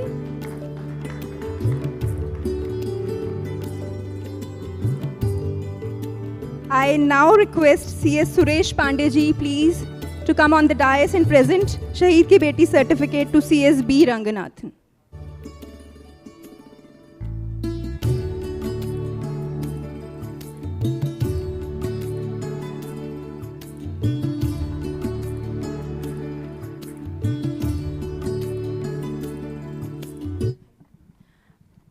I now request 1 minute, sir. I now request our esteemed council members and chairperson of regional councils to join the panelists and moderator on the dais for a group photograph.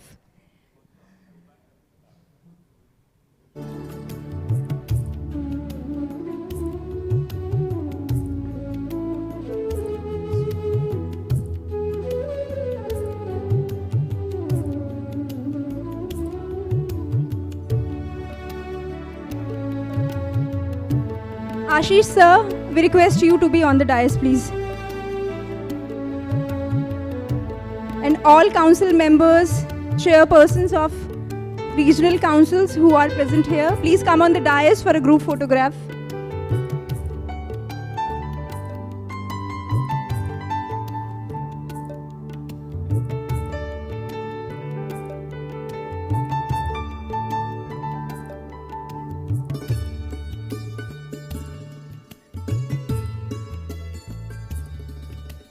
Thank you very much.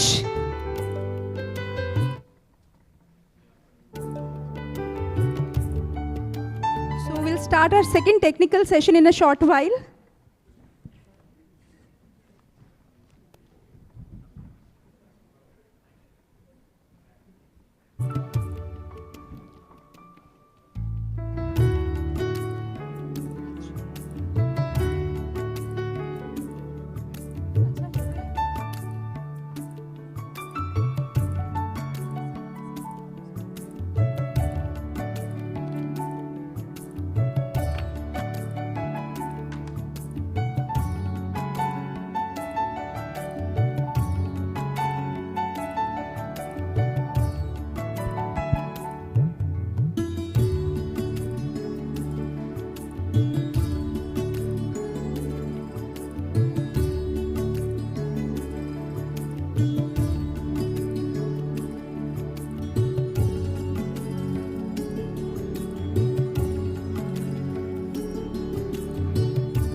Company secretaries की बहुत बड़ी भूमिका है।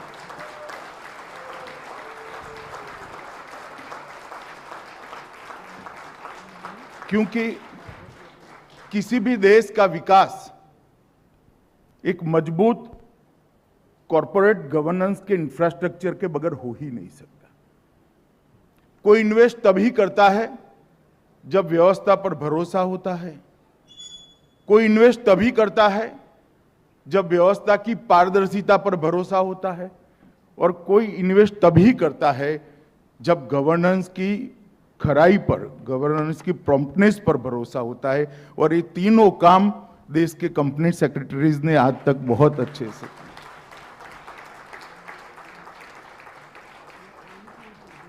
जब आगे बढ़ना है तब कॉरपोरेट गवर्नेंस के अंदर समय के साथ साथ जो बदलाव हुए हैं, वो बदलाव का सूक्ष्म अध्ययन कर कर वो बदलाव को अपने काम का हिस्सा बनाकर, स्वभाव बनाकर, और बदलाव को अपनी स्ट्रेंथ में परिवर्तित कर कर आगे बढ़ने की हमने एक योजना बनानी पड़ेगी और मैं मानता हूं कि ICSI से ज़्यादा इस काम कोई अच्छे से कर नहीं सकता।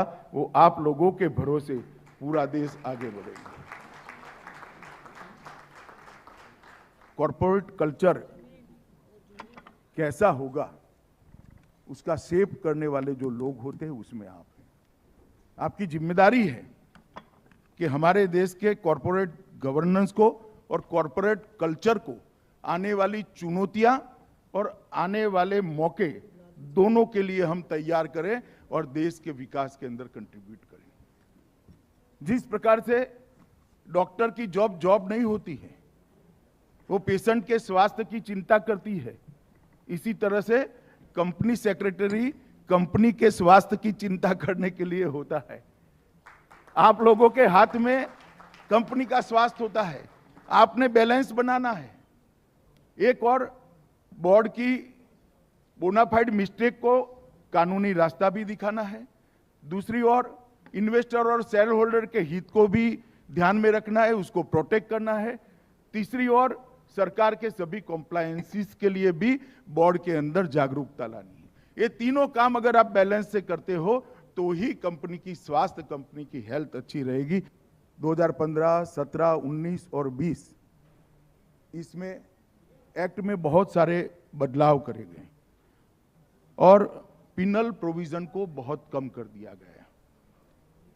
81 जगह पे पिनल प्रोविजन को हटाकर पेनल्टी को डाल दिया गया है और इसके साथ साथ जो व्यवस्था की है, इन हाउस मैकेनिज्म स्थापित करने की व्यवस्था को भी कानूनी स्वरूप दिया गया है। जब इन हाउस मैकेनिज्म स्थापित करने की व्यवस्था को कानूनी स्वरूप देते हैं तब सरकार आप पर भरोसा करे, कंपनी सेक्रेटरी पर भरोसा करे। सरकार अपने अधिकार आपको दे रही है और आपका दायित्व है कि कंपनी इन हाउस मैकेनिज्म की पूरी रिस्पॉन्सिबिलिटी निभाएं, वो कंपनी निभाए, इसकी जिम्मेदारी आपकी है। सरकार की जिम्मेदारी इससे कम होती है, आपकी जिम्मेदारी वहां से शुरू होती है। इसलिए आपको जागरूकता के साथ सरकार के भरोसे को जमीन पर उतारने का काम करना है। मैं इतना जरूर आपको कहना चाहता हूं, कॉरपोरेट्स के मार्गदर्शन हो, सेक्रेटरीट मानांक हो, ऑडिटिंग हो, हर चीज को बारीकी से आपको देखना है। ICSI ने भी एक ट्रेडिशनल प्रोफेशनल एसोसिएशन की तरह चलने की जगह इस बदलाव को संस्थागत करने के लिए, इंस्टीट्यूशनलाइज करने के लिए आपके काम में भी नए नए डायमेंशन आपने सोचने हैं।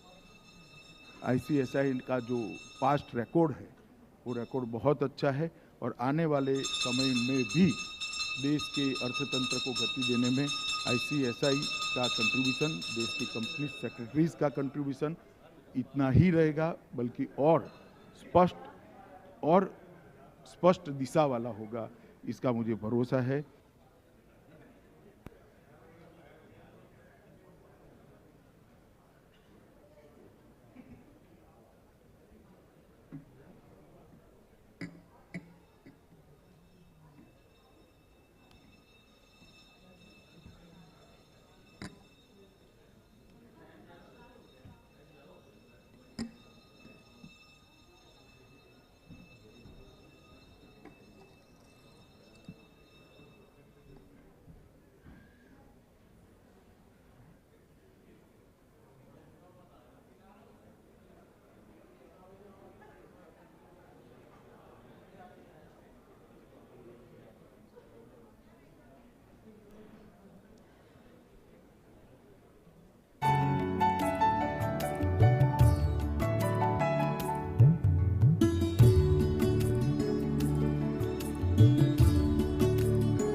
Dear all, please take your seats. We are starting our second technical session on the theme Bharat, a Vishwaguru in promoting good governance. But before giving you details about the second technical session, let's invite our distinguished guests onto the dais. We have with us Shri Ajit Pai, distinguished expert, Niti Aayog. We have with us Shri Surendranath Tripathi, Director General, Indian Institute of Public Administration. We are privileged to have with us Shri Gopal Krishna Agarwal, Spokesperson, BJP Economic Affairs. We have with us Professor Rukmi Basu, former Professor, Department of Political Science, Jamia Millia Islamia, New Delhi, and CS M. Satya Kumar, Advocate, Chennai. We welcome all our special guests. Please give a huge round of applause for all of them. We welcome all our guests once again.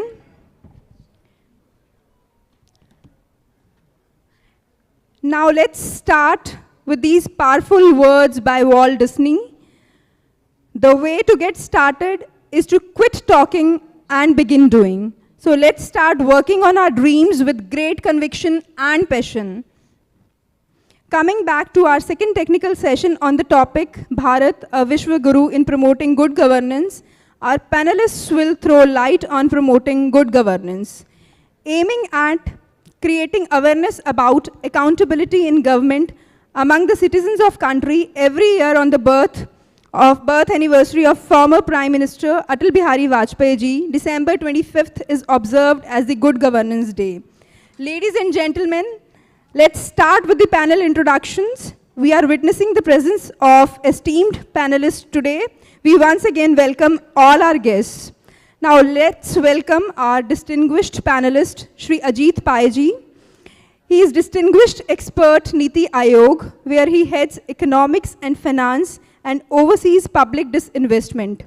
He is also consultant to the vice chairperson of Niti Aayog, is the nodal officer for the Ministry of Finance, its subsidiary departments and the Department of Public Enterprises, and handles matters related to the World Bank, IFC, IMF, ADB, etc. He is also chairman Delhi Urban Art Commission, a statutory body created by an Act of Parliament in 1973 to advise the Government of India in the matter of preserving, developing and maintaining the aesthetic quality of urban and environmental design. We are extremely happy to welcome you, sir, and listen to your expert comments on the topic today. A huge round of applause, ladies and gentlemen.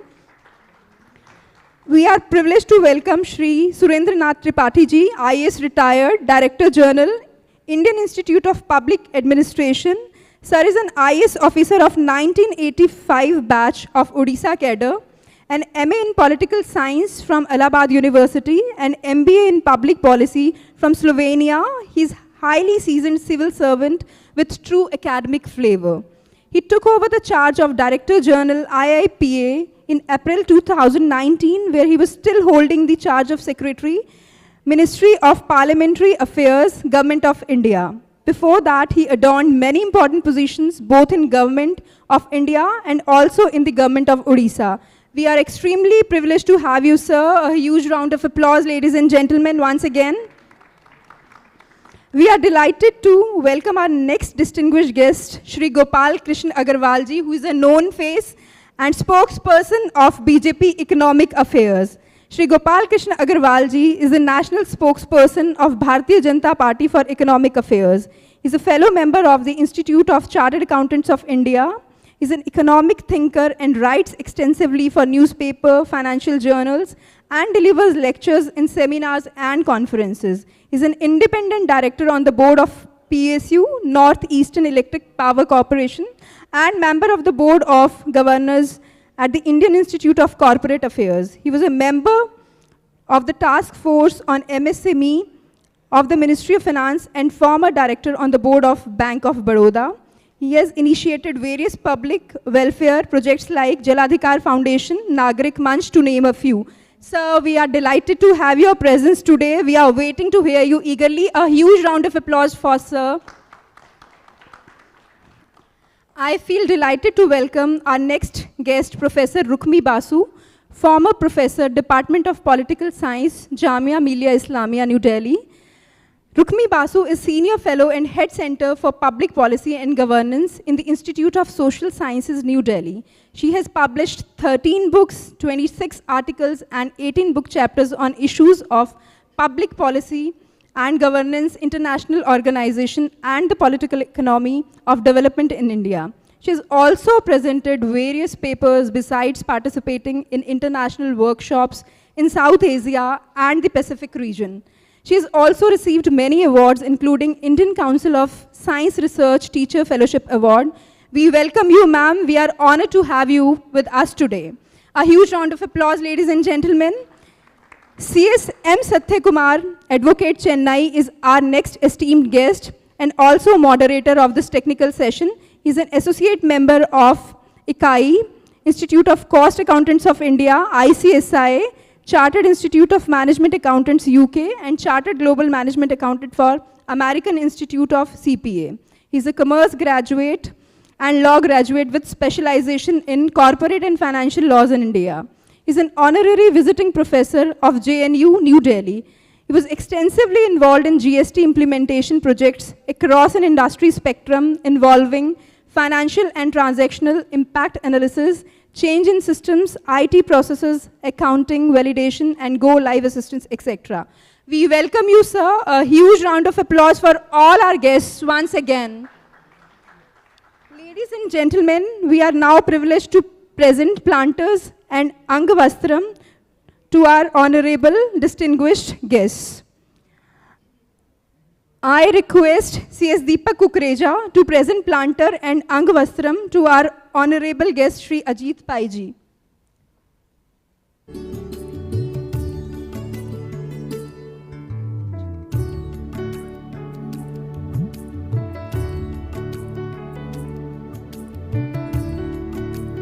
A huge round of applause, ladies and gentlemen.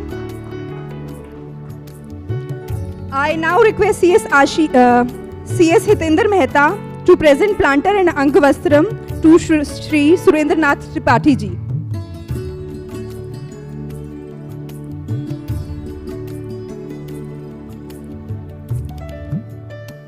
We welcome you, sir. I now request CS Ashish Garg ji to present planter and Angavastram to Shri Gopal Krishna Agarwal ji.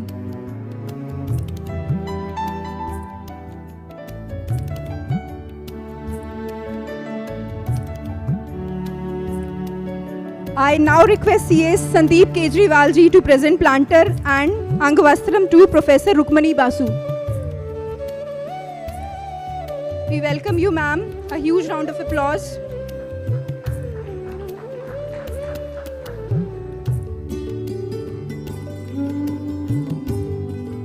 I now request CS Vimal Gupta to present planter and Angavastram to CS M. Satya Kumar. We once again welcome all our dignitaries.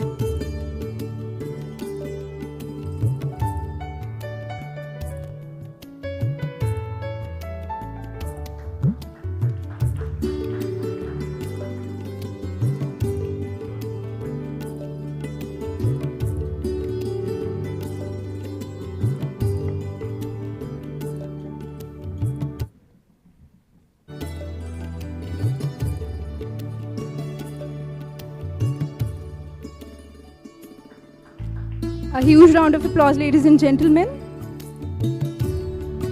We once again welcome all our dignitaries. I now hand over the session to CS M. Satya Kumar. Over to you, Mr. Satya Kumar.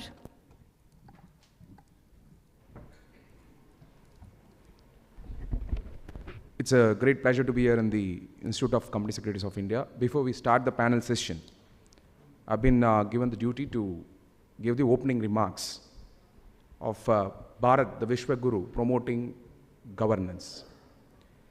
Very important topic at present in the country. My dear friends and professionals here, if you ask governance, is it new to India? Whether Britishers introduced the governance in India, answer is no. If you go back to the old treatise of Chanakya's Arthashastra, how to run a country, what foreign policies has to be implemented. These were all codified as part of Chanakya's Arthashastra. Let me read out about 11 parts of it, and then I'll just give a relevance of that in the present system. The part 1 as the introductory sections in the Arthashastra, then the second part is about the state and its constituent elements, the king, the well-organized state, treasury, sources of revenue, budget, accounts and audit, civil service regulations are there in Arthashastra, the departments of the government, how the departments of the government should function is there in the Arthashastra, law and justice is there in Arthashastra, covert operations, foreign policy and defense and war. There are about 11 parts, if you may see the Arthashastra. And all our ancient system, if you may look at, the Vedas, the Smritis, the Shrutis, everything, Dharmashastras, everything is surrounding the value system, which is primarily towards governance. It could be either a family governance or the kingdom, or how a student and that is the guru and Sishya relationship. The structure of the society is brought in the ancient system of India. Even if I go back to my state of Tamil Nadu and look at the ancient literature which Honorable Prime Minister Shri Narendra Modi quotes across the world, Tirukkural, it is all about the governance. So governance is not new to India. The terms may be new, but if you may look at today, the government, the governance, corporate and the governance, family and the governance, the inspiration and the system can be taken from the Indian ancient system. I did not say this, even Swami Vivekananda has spoken about it extensively around the world. So considering all these things, today we have Companies Act in place, which has strengthened over a period of time, especially Companies Act 2013. And you have so many acts. Almost Honorable Prime Minister Shri Narendra Modi has actually taken away about 1,500 plus laws. He's taken out 1,500 laws. Why? The aim of the present government is to bring minimum government, maximum governance. So we also did some research around the country and we found many of the entrepreneurs were successful because there was a less intervention of the government. You go and check places like Ludhiana, places like Morbi in Gujarat, go to Tamil Nadu, Tirupur, Coimbatore, has turnover of crores of rupees. They were all successful not just because of the government. We need to understand that it is because of the governance system in place, which they have evolved over a period of time. These best practices have evolved and India is moving towards, India is already a Vishwaguru. Why do we need to say it's emerging as a Vishwaguru? It is already a Vishwaguru. Our Indians are contributing in large scale in the corporate segment in US and around the world. It is a time of Asia. 21st century is the time of Asia. It is one region, one culture is going to be the vision of this region of Asia. When Asia is emerging, when China's aggression policies are coming down, India with the value system, India with the idea of acceptance, India with the intellectual capital, human capital, will feed the world with the wisdom and philosophy, which is going to be the driving factor of value system of the world, and India will emerge as the Vishwaguru. Bharat will emerge as a Vishwaguru. That is a vision of the government, and I'm very happy to see the Institute of Company Secretaries of India coming out with this topic and bringing some of the top experts here in this session, and we will see what insights they carry. We have experts from the government, we have experts from the academia, we have an expert from the political setup, we have an expert from the bureaucracy who have been part of the bureaucracy, who are all going to provide their valuable insight. My dear friends, in this system of governance, the most important is the Panchayat governance, which the Institute of Company Secretary has come out with the code, and I'm very sure these ideas has to reach to the 750 districts of India. 750 districts of India and almost 6,60,000 villages of India, and if the governance ideas and economic prosperity is shared between the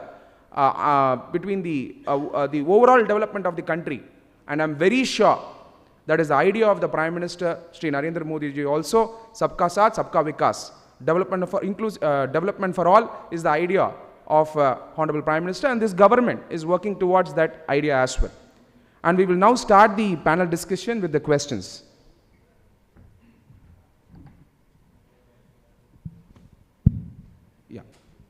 So let me start with Ajit Bhaiji, who is working now as the distinguished expert of the Niti Aayog.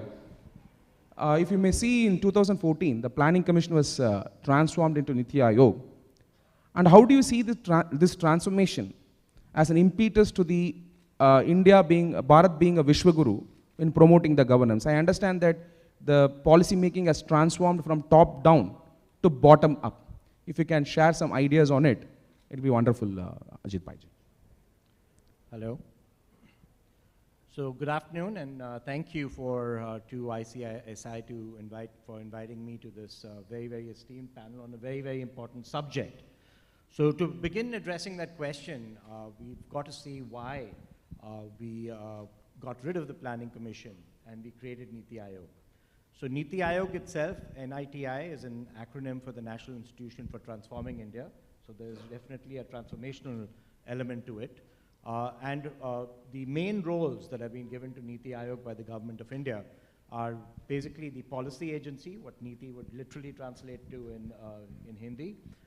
It is the think tank for the central government, and it's also the agency for fostering cooperative and competitive federalism. So those were the three sort of big mandates. And when we have a look at the genesis of the Planning Commission and when it was created in the early 50s, it was a centralized command and control economy for centralized planning. It was a very effective institution for a very long period of time. But over time, we found some metrics had changed. And the relevance to, of course, company secretaries and your institute, I will just mention in a few minutes. And it was at this time when Prime Minister Narendra Modi came to power. He came to power not just as a politician at the national level, but he came to power after having been a chief minister of a state for more than a couple of terms. So in this context, the entire cooperative federalism, the role of the Planning Commission, and what was going on at that point in the government in terms of the cooperative federalism was coming under, not able to adapt fast enough to the changing global environment. The aspirations of the people of India were much higher, and he said, what can we do to bring change to actually accelerate that transformation? Now, a lot of you might think about what really was going on. Why would this be necessary, this change? But if you have a look at India's per capita GDP as a percentage of the world per capita GDP, which is only one metric, we're not saying it's all inclusive, in 1963, we are looking at a per capita GDP that was 21% of the world average. By the time we reached the early 90s, it had fallen to 6.5%. So while all of us looked at India growing at that time and we thought India is progressing, the fact is we were not moving as fast as the world would like. And a large part of that was the mechanisms, the lack of change in what we call an iron frame, the lack of adaptability to that. And after that, we started liberalizing in the early 90s. China, maybe about 15 years before us, when we saw the perestroika, we saw the end of the Soviet model, and we started embracing markets. And since then, we have gone from 6.5% to about, today, about 18%. So we are still behind relative to the rest of the world where we were in 1963. So very clearly, we have not been growing as rapidly as we could, and the Prime Minister's vision was to try and change things to make that happen much faster. So that was the role that Niti had. We took away the power from the Planning Commission of allocating money to the states, and we said that instead it's not going to be the ability to write checks and allocate checks to the states that's going to define Niti Aayog. It's going to be the capacity to help both the central and state governments through our analysis, through our work, and through our initiatives that are interdisciplinary across different departments, across all states, between center and state, to start catalyzing that. And that has been the effort of the organization, and to try and improve things in that regard. From a governance perspective, of course, it is a completely changed role. And I think that if I may take this opportunity for the 2 or 3 points that I was hoping to bring up at some point during this discussion, I'll put them out of the way right up front in case I have to leave early. And that was a lot of the discussion this morning, the Honorable Minister, the previous panel, was about the role of company secretaries beyond what we would regard as regular compliance. So regular compliance is what we would call necessary, but it's not sufficient for the kind of environment we want to build, for the India that we want to build. And there are three elements I thought that I would say, outside of this compliance, what I would look to your institute and to all company secretaries to drive. So it's a plea, and would love to also hear your thoughts on it later at any point of time. The first is something that we mentioned that was about both the Planning Commission as well as what we would call the system, the iron frame in India, which is the Darwinian analogy. It is not the strongest that survives, it's not the smartest, it is the one that is most adaptable to change. So the one thing that I think when we look at compliance, we are very focused on the compliance, making sure all the checkboxes are there. But the second thing that I think every institute such as yours, especially when you're looking at such an important function, should focus on is how do we make the institute and the position within the companies and the Companies Act, all of that adapt much faster. We have talked about how much, I think you mentioned, Mr. Satyakumar, how much the Prime Minister has gone out of his way to reduce regulation, reduce, repeal acts, and actually reduce the amount of, sclerosis there is over there. But this is something that is a reduction process, very necessary. We've also got to make it evolve on the basis of principles. The second thing, which I find, which is very, very prevalent in India at the company secretary level, within the government also, is what we call risk aversion. So people think risk is a bad thing. And the entire system, whether you look at the bureaucracy, you even look at the political level, and you look at company secretaries, we have this aversion for risk. One of the reasons why India is not growing as rapidly as it could is because of this aversion to risk. So what we have to look at, from a company secretary perspective, is managing risk. So risk and return, I come from a markets background. Risk and return are correlated. The greater the return, there is a higher risk. So we've got to learn how to manage those risks, not be averse to risks. And this applies across our entire way of incentivizing people within the bureaucracy, within all of that, to start making us look at risk and understand it better, not just look at it as something to be avoided. Whether it's capital markets, whether it is experiments, whether it's innovation, we have to embrace risk. And lastly, the fiduciary duty. I think people have spoken about the fiduciary duty of company secretaries not necessarily being the changing definition of stakeholder. So we are looking and talking about broader society, we are talking about ESG, we are talking about employees, all of that. But the true fiduciary duty, I think we need to define much better about where it is. And one element of this fiduciary duty that I think that I would like to give myself, not that I'm the person that is qualified to do it, but I would love for the company secretary to take, is the suspicion of the public, the general public in India, and the government also, and elements of the government, towards private enterprise. So when you look at company secretaries, they are in a unique role to be actually able to shake that suspicion by actions that your institute and people trained through your institute and guided through your institute and working as company secretaries that would be able to do. So that is what we are looking at company secretaries to catalyze, because otherwise it will take too much. Program called Pragati, where they interact with the bureaucrats to understand the problems and take inputs to add to that point. Thank you so much, Gigi, for making that opening remarks. Suninaji, if you may throw some light, how is the ancient Indian knowledge relevant to the corporates? How the Company Secretary Institute can look at taking that as an inspiration? And beyond that, what has been your experience in advising and giving inputs to the government with respect to taking ancient Indian knowledge as an inspiration and also the relevance to the modern problems?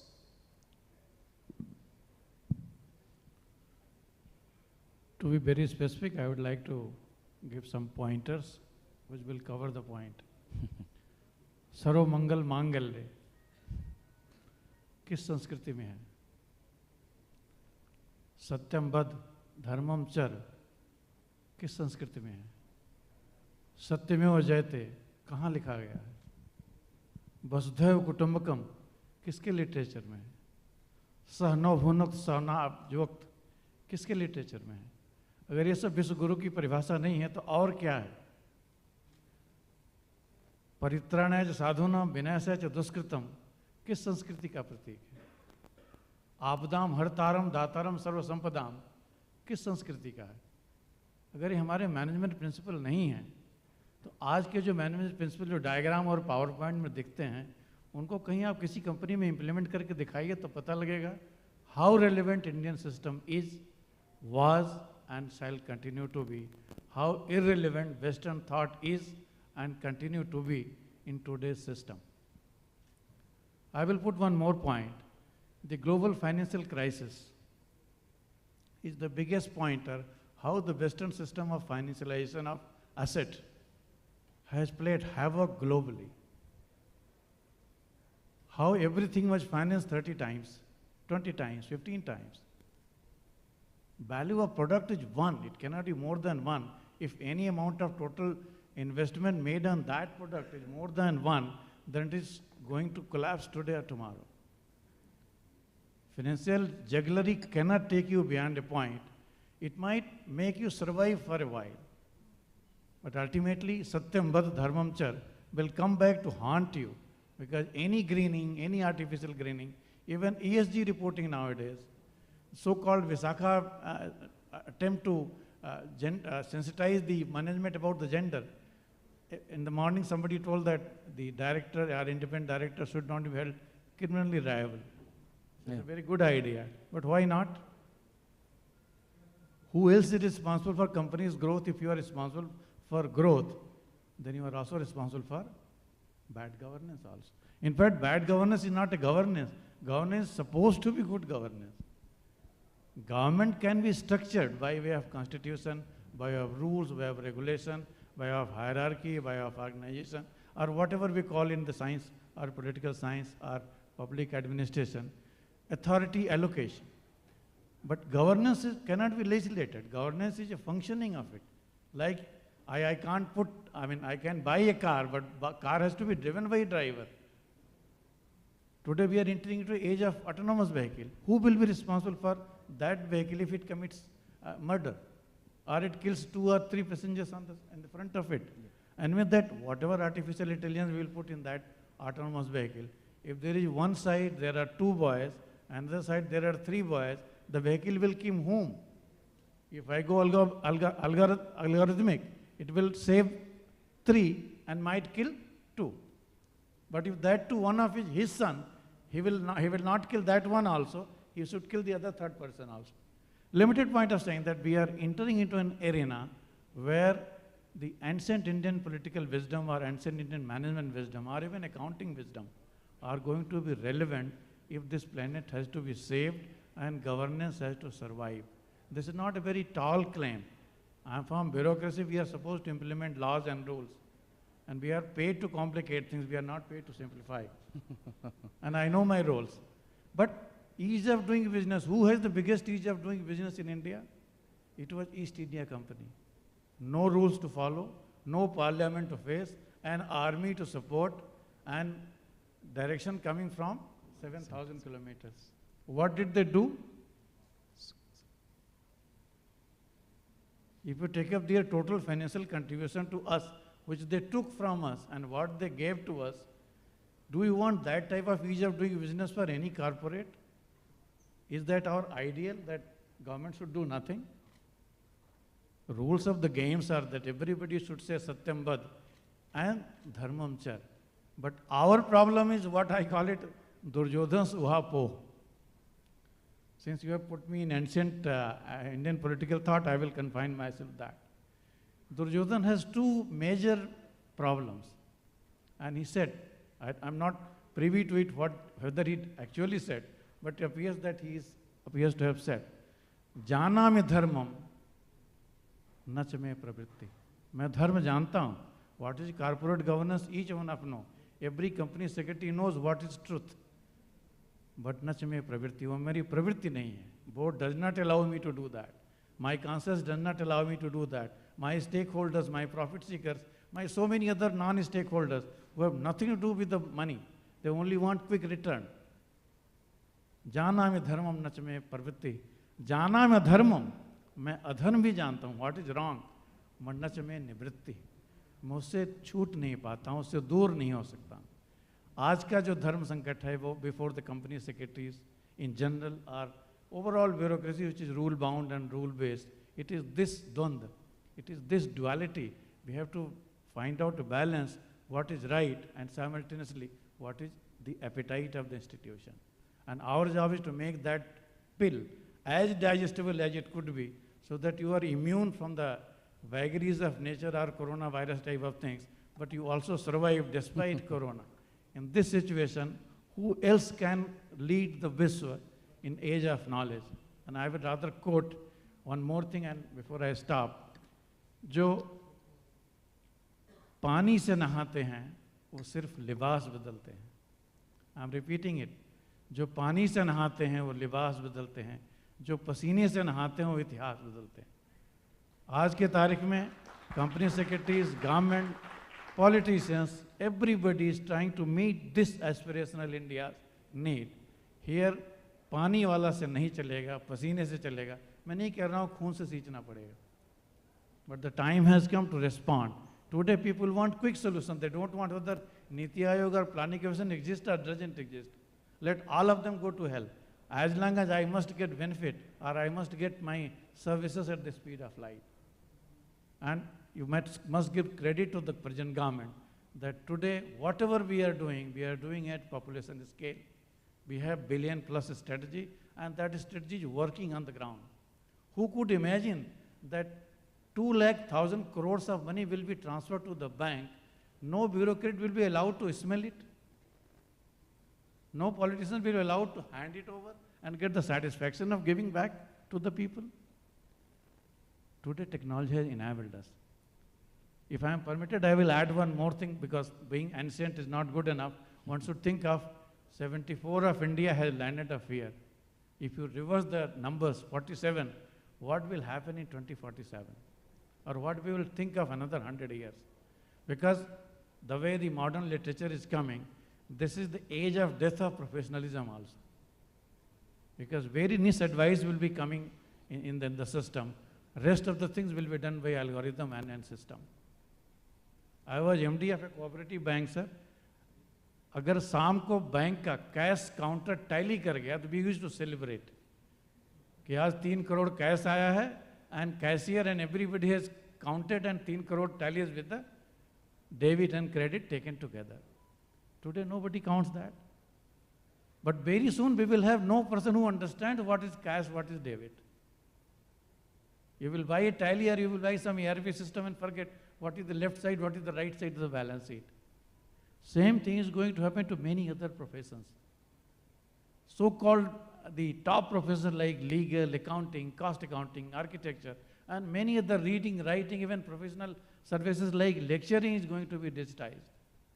I would like to listen to the lecture of Harvard professor, LSE professor, or ICSI, or some other rated institution. I will not go with the run-of-the-mill types. So the best will survive, but what will happen to the rest of India? And यहाँ आएगा कि a government which believes in सबका साथ, a government which believes in सबका विकास, a government which believes in सबका विश्वास, and a government wants that everybody should work for it. It is no longer responsibility of A, B, or C.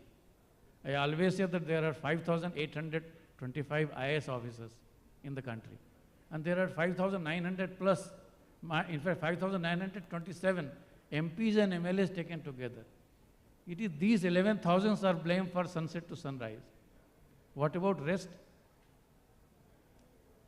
Time has come to think and allocate not only risk, which Ajit was saying, also responsibilities. Because in PPP agreement, we try to allocate risk as much should be transferred as is possible. Whether the time has come to not to allocate risk, let us share responsibility, we will have wonderful future. And many things have shown us. Today we have come from mere being back office of the world, we have become product office Wonderful, of the world. wonderful, sir, to hear We this. are becoming a platform economy. We are providing platform to the world. Yeah, absolutely. So we are no longer ancient, but we may not be equally modern as well. A lot of water has to flow. Thank you so much, and wonderful views we heard. Gopal Krishna Agrawal ji, you have been representing the government in various platforms to explain the economic policies. We see that the Honorable Prime Minister is speaking about the climate change and the SDGs. the United Nations Sustainable Development Goals, which is about 17 goals which are interconnected, where the institutions also should partner. And the Institute of Company Secretaries of India has come out with the Panchayat governance, which is a visionary transformational governance matter. How do you think the government can actually take up this Panchayat governance, implement in about 6,60,000 villages? Second, what is the way forward to integrate SDG by the government? Or what are the steps that is being taken by the government? In fact, for Niti Aayog, SDG is the guiding principle. And third, how the climate change is being addressed by the present government. This could be your opening remarks. Yeah, definitely.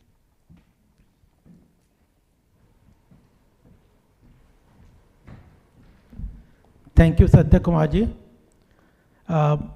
My esteemed panelists and friends, briefly I'll answer the questions which have been raised, or before I answer, I'll just take 2-3 minutes on the theme, Vishwaguru in promoting corporate governance. My Ajit Kumar ji or Surendra ji ne bataya ki actually it is the mindset which can bring the corporate governance or governance. As an individual is important, as a citizen is important for democracy and the society. So on the economic front, companies as a citizens are very important, and Company Secretary, Institute of Company Secretary is very important institution which can create good citizens as corporate citizens. So that is an important role that the institute is following. And that mindset that Surendra ji was talking, Indian mindset is very important. Indian mindset has come to accept various concepts over centuries and years, thousands of years. और वो जो सारे concept हैं, वसुधैव कुटुंबकम, ये जो प्रकृति का शोषण नहीं दोहन करना चाहिए, let noble thought, I was in Bharatiya Vidyavan, वहाँ पे एक लोगो था, let noble thought come to us from every side, पंचतत्व जीवन का आधार है.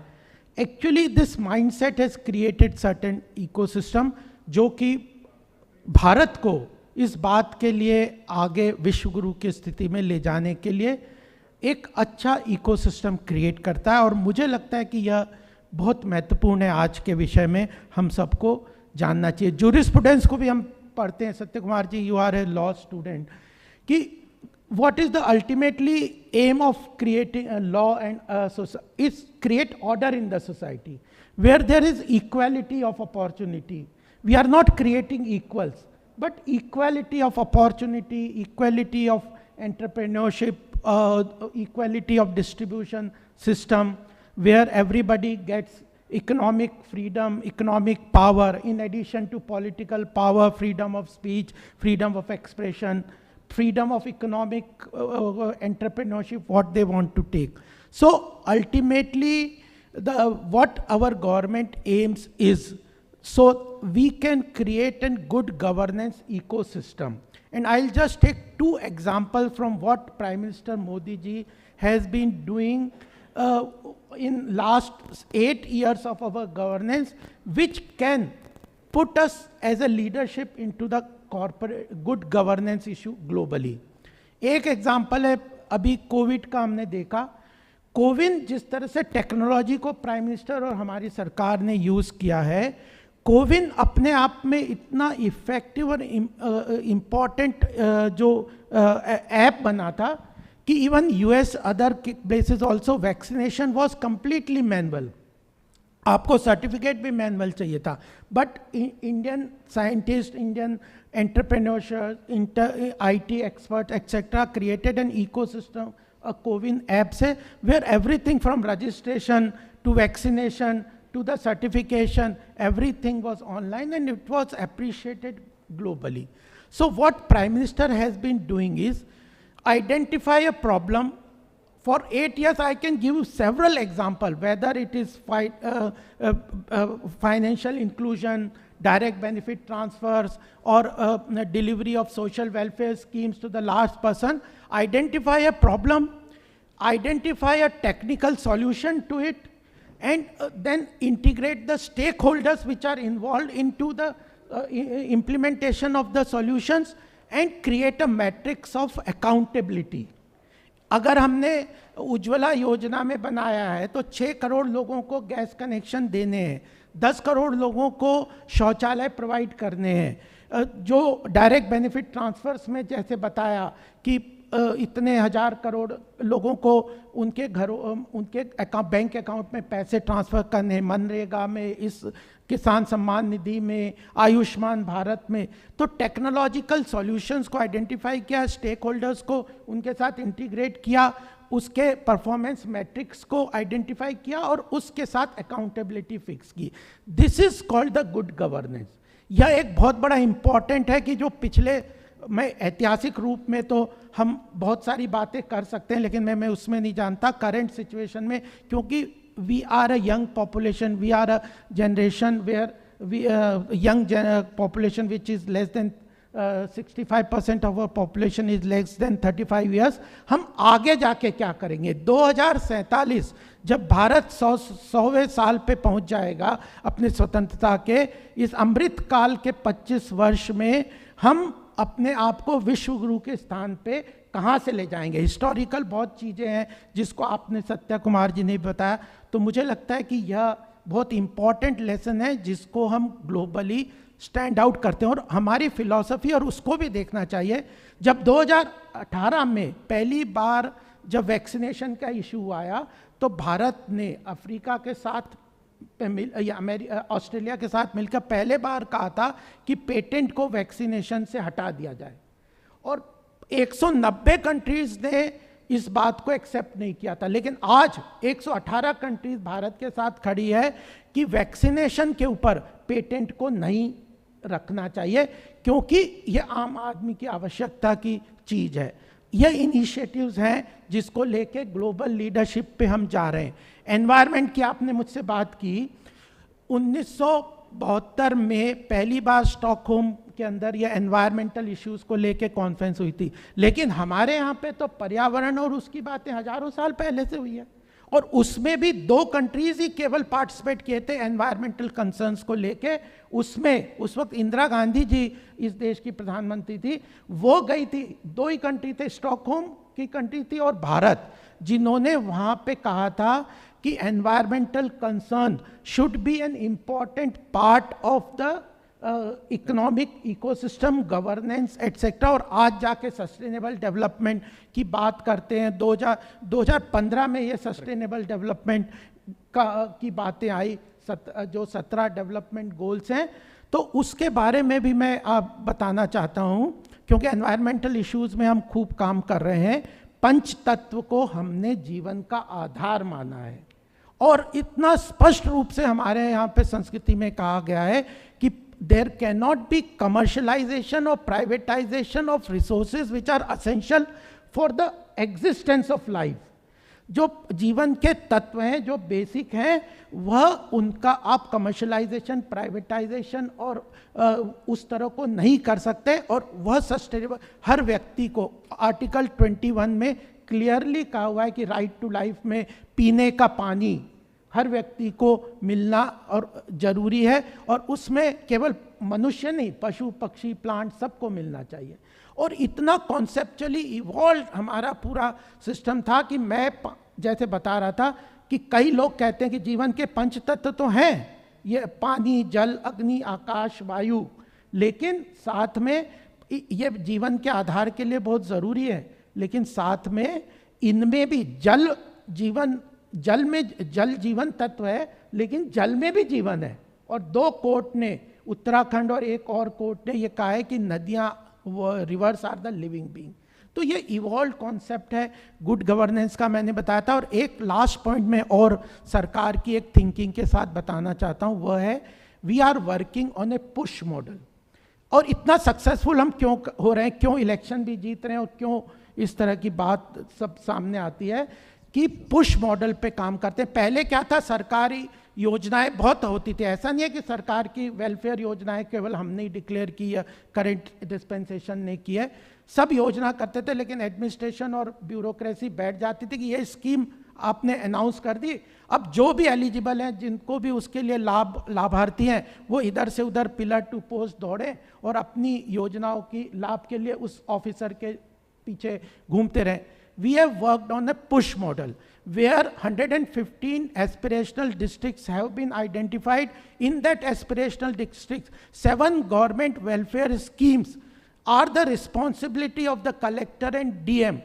He has to identify a person, those who are eligible for those welfare schemes, and see that those welfare schemes reaches to every person in his area, district, etc. और इस बार finance minister ने उसको district aspirational district को district blocks के ऊपर under किया. तो good delivery mechanism, leakage proof mechanism, corruption free mechanism के कारण ये गुड गवर्नेंस का मॉडल है. और मुझे लगता है कि ऐतिहासिक रूप से, संस्कृति के रूप से, एक विचार के रूप से हमने जो भारत को क्रिएट किया है, भारत के अंदर जो थॉट प्रोसेस है, उसको इम्प्लीमेंट करने को ग्राउंड लेवल पे लाने के लिए टेक्नोलॉजी ड्रिवन चीज़ों को हम जो ला रहे हैं, सॉल्यूशंस, और सबका ये चीज़ों का सबका विश्वास, सबका प्रयास, सबका विश्वास वाली जो बात है, उसको साथ में लेके चलेंगे. तो वह एक एग्जाम्पल ग्लोबल लेवल पे हम क्रिएट कर रहे हैं. और सबसे बड़ी लास्ट बात ये कहना चाहता हूँ कि आखिर ग्लोबली एम्पावर व्यक्ति ही की बात सबसे सुनते. अगर इकोनॉमिक और पॉलिटिकल पावर हमारे पास नहीं हुआ तो विश्व नहीं सुनता कायरों का व्यर्थ प्रकल्प. तो पॉलिटिकल और इकोनॉमिक पावर, इकोनॉमिक स्ट्रेंथ अगर बनेगी तो विश्व आपकी बात सुनता है. तो उस चीज़ पे भी हमें आगे बढ़ना चाहिए. तो मुझे यही ओपनिंग रिमार्क्स में कहना था. Thank you very much. Thank you so much. It summarizes the entire effort of the government from the governance angle and the implementation angle. That's a wonderful views. We have Rukmi Bazuji. I would request Rukmi Bazuji to give opening remarks about Bharat, the Vishwaguru, in promoting good governance and what it means to India and the present generation and the youth and the women at large.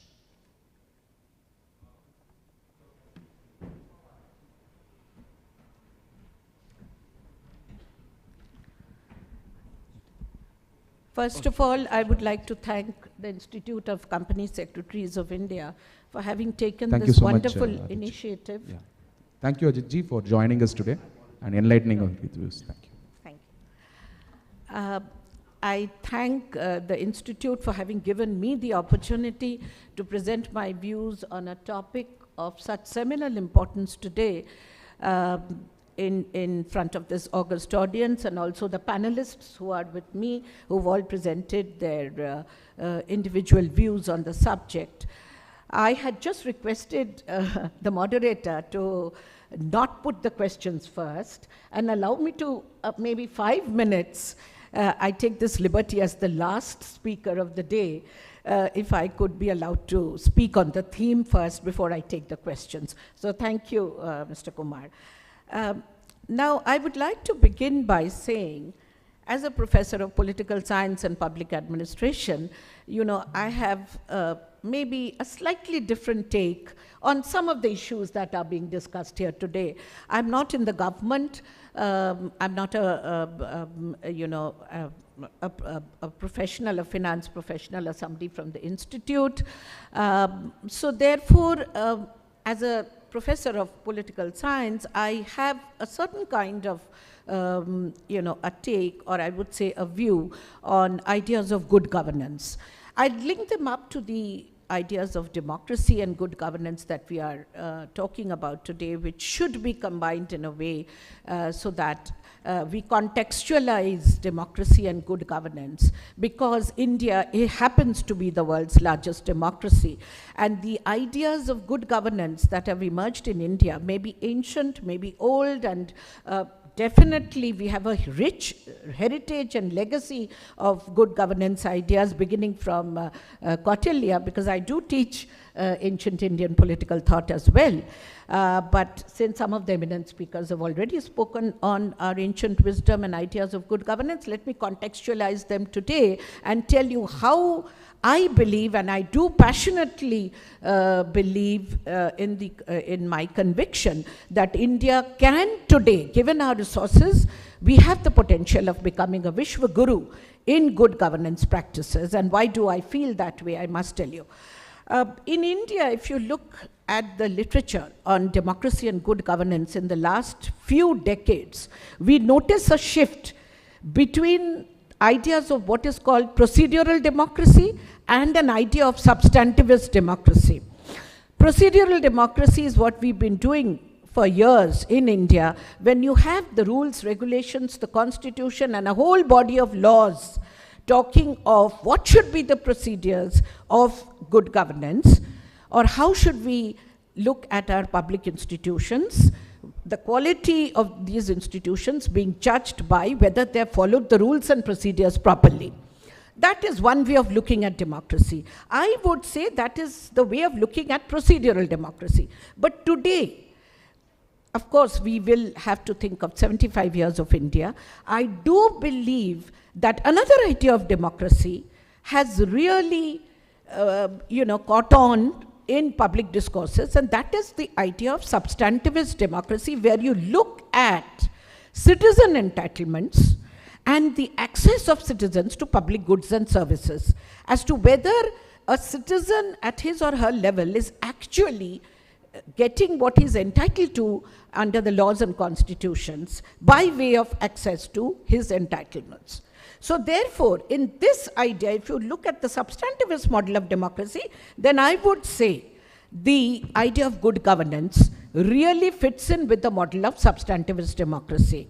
So as a votary of a substantivist model of democracy, which is what we are evolving and moving on to, I'm absolutely certain that in the last 30, 40 years, we definitely in the last 7-8 years, the idea of democracy having to do with citizen entitlements and having to do with a transition from a soft state to a hard state has really caught on.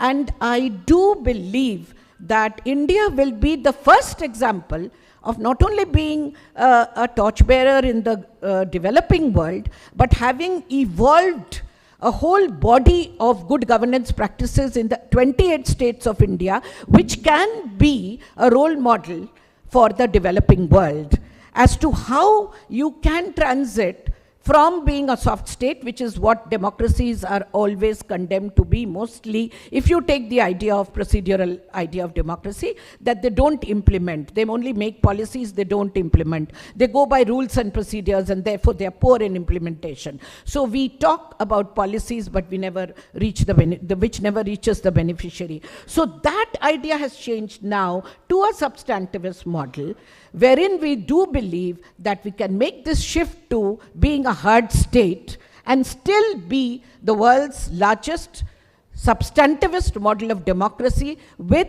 a corpus of best practices, administrative and governance practices, evolved over a period of time in the 28 states of India, which can be held up as a model for the developing world. Now, unlocking India's potential to be the Vishwaguru, I'll state only a few points, which is Sustainable Development Goals are considered the minimum agenda of good governance globally. So we have to deliver on those goals by 2030 if we have to become a Vishwaguru. Second, we have to leverage the demographic dividend by skilling our 500 million youngest citizens to enter the workforce, especially women, which, a woman's participation in the workforce is a sad story of only 19% officially being in the workforce. So if you want women's economic empowerment, get them into the workforce, skill them, and let them be there, 500 million of them in the workforce by 2047. At least that is the time being given to us. Thirdly, transformative governance is already happening. Thankfully, we do see that the rapid digitization of public service delivery has led to 4,000 e-government services across the country, witnessing about 385 million e-transactions every day, which is a world record right now. So we are moving in the right direction of transformative governance through e-governance and digitization. The other thing we need to do is we have to leverage the second largest scientific and IT manpower which we already have today, to become a global powerhouse in the service sector. So by 2047, we expect almost a 55% contribution to GDP by the service sector, which is a hallmark of a developed economy. We don't, that's a transition we have to make, and hopefully we can when, we do that. So today, we have about 300 direct benefit transfer schemes. If the center, in tandem with the states, delivers or implements them to the last mile, which is the idea of Sabka Saath, Sabka Vikas, then definitely the greatest bane in India today, that is differentiated citizen entitlements, which is, if you are in the formal sector, you get one kind of public goods and services. If you are in the informal sector, you don't get any.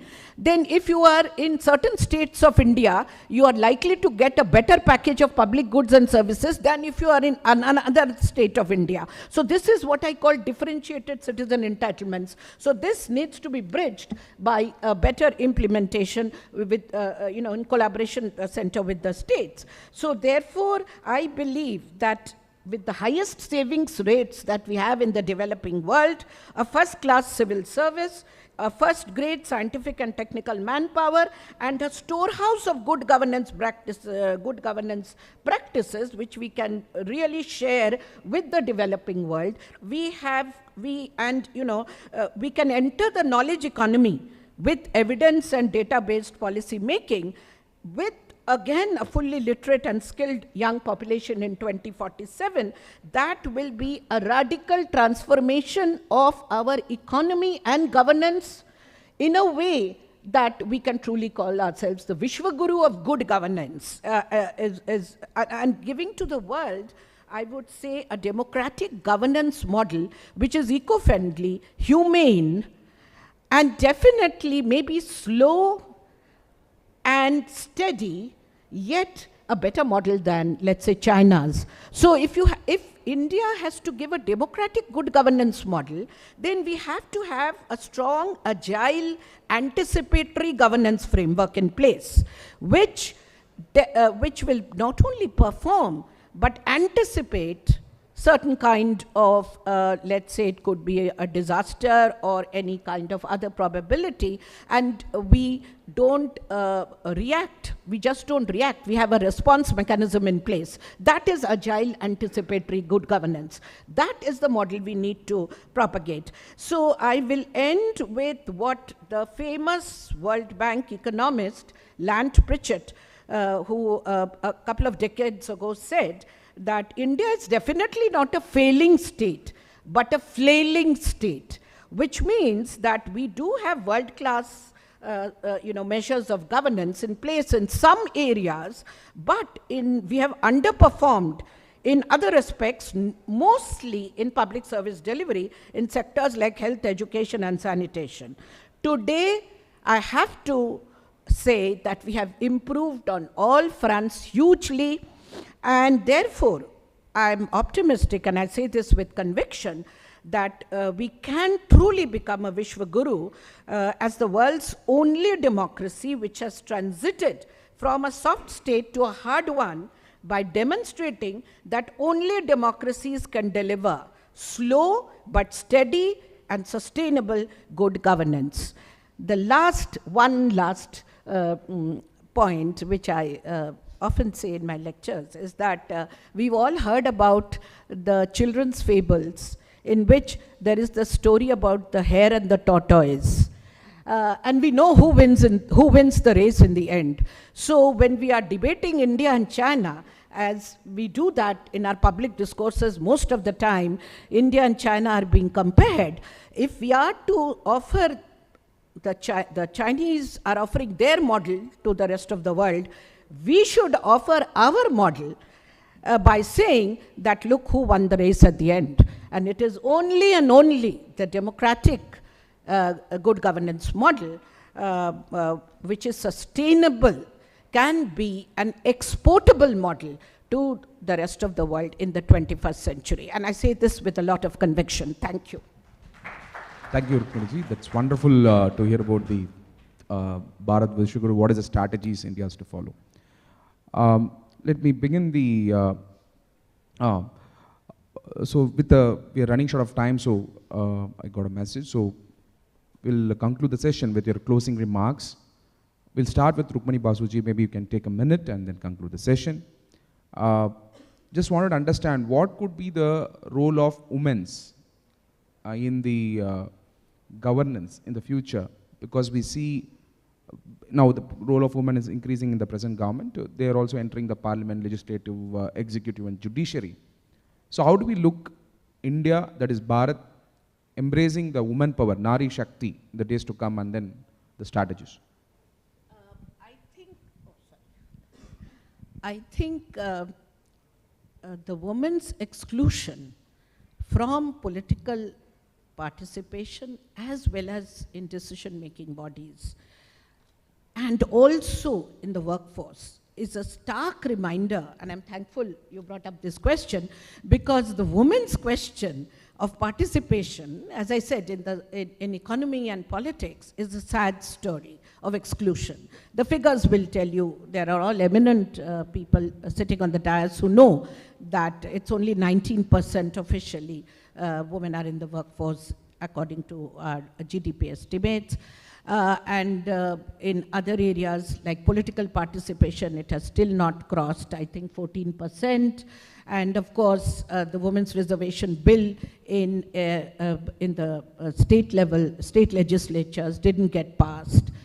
But the only heartening thing I will say, and that can be a pointer to the future, that after women got representation in the local bodies at the grassroots level, there are 1 million women at the grassroots level who have acquired power today.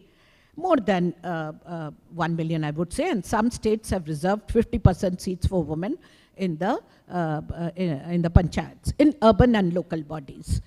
There are various studies, I will not go into them in detail, but all studies have shown a generational change in the way women are doing decision making in these bodies. Earlier there was this concept of panchayat pati, that you give women power and it's the men who are exercising it. That might have happened in the first generation, but today it's the fourth. And it's amazing the story of how women have used power at the local level, at the grassroots level, to do developmental work in their constituencies. So I think that is an example of what can happen if women get greater representation. I just gave you some statistics of how professionals can be can contribute to GDP by 2047. It's about 55% can be contributed by the service sector in 2047. I think 50% of them should be from women professionals who, given a chance of education, especially professional education, if given a chance, women have done wonderfully and have contributed and have done their bit. So, if people think that we have all the constitutional and legal rights, there's no exclusion or gender inequality in law and in constitution, you are right.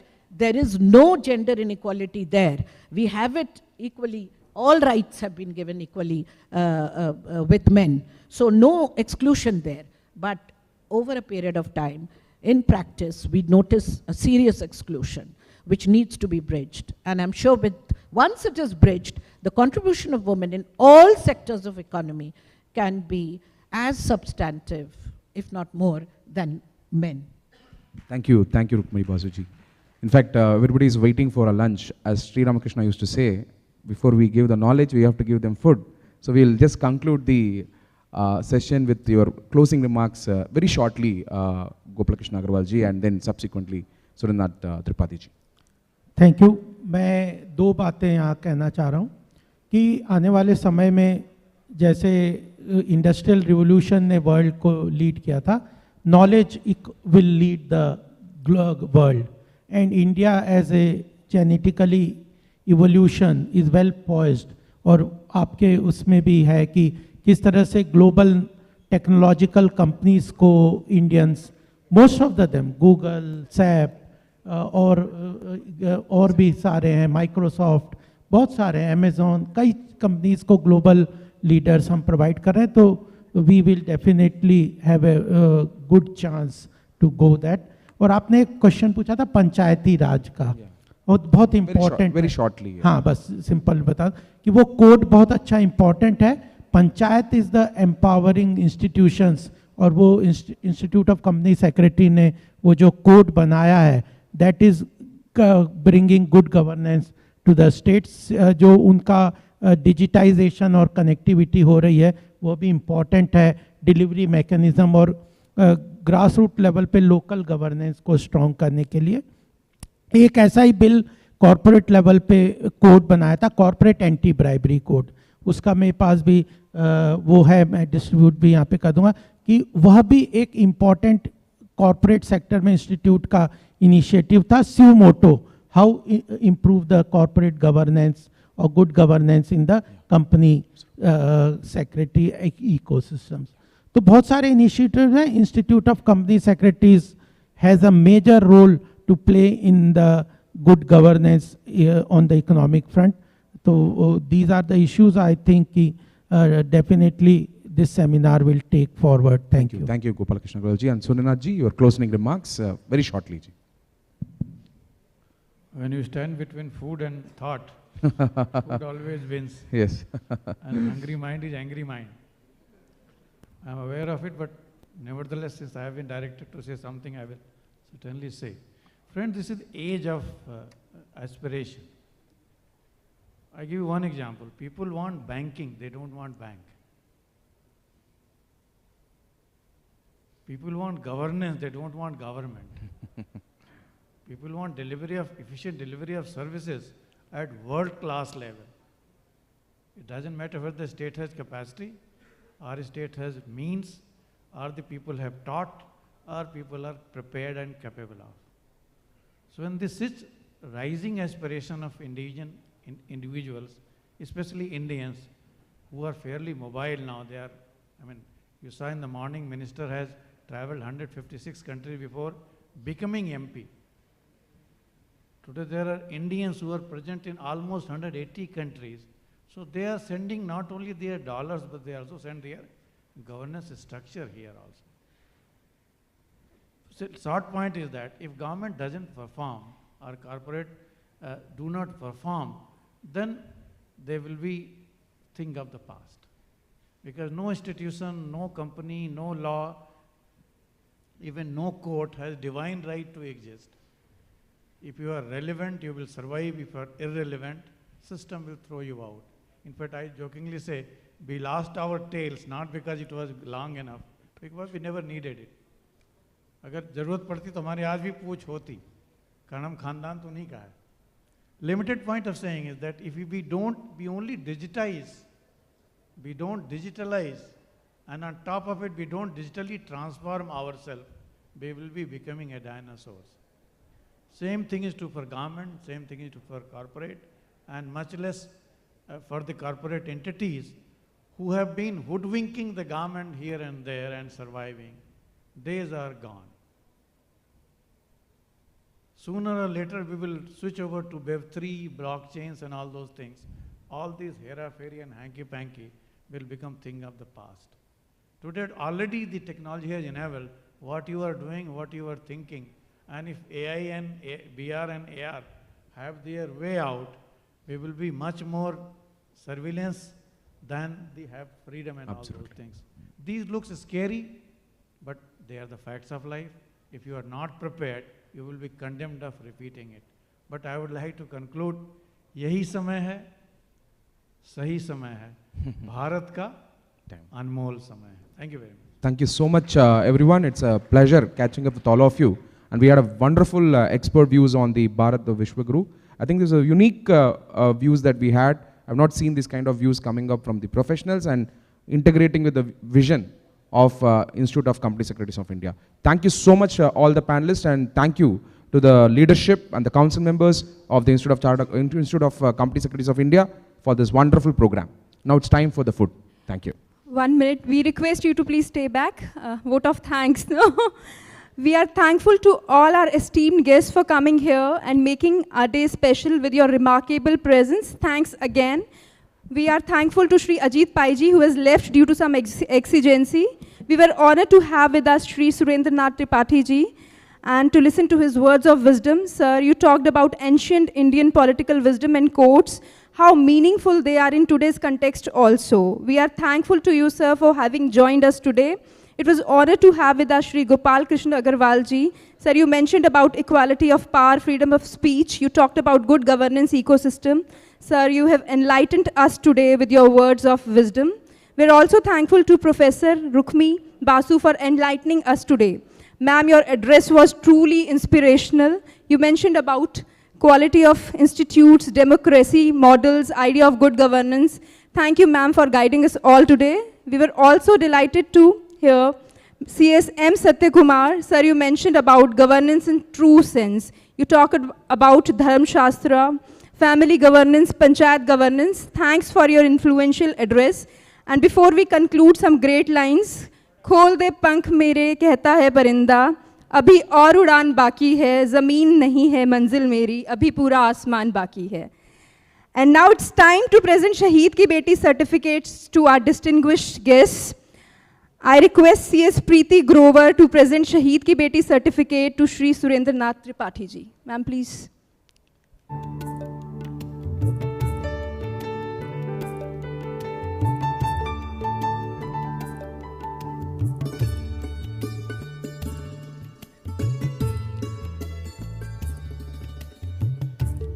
A huge round of applause, ladies and gentlemen.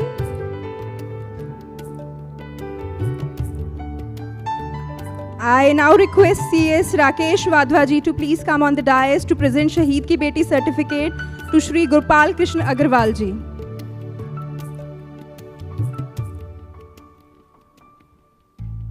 Huge round of applause, ladies and gentlemen.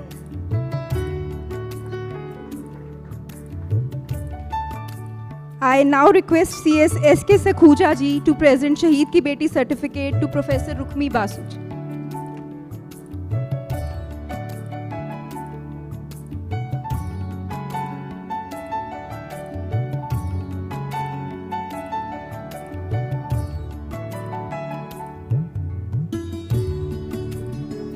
We thank you, ma'am, for coming here and guiding us all. Huge round of applause for ma'am. I now request CS Poonam Wadhwa to please come on the dais to present Shaheed Ki Beti certificate to CS M. Satyakumar.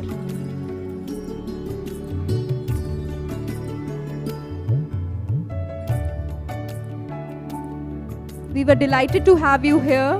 We once again thank all our dignitaries from the bottom of our heart. Thank you very much.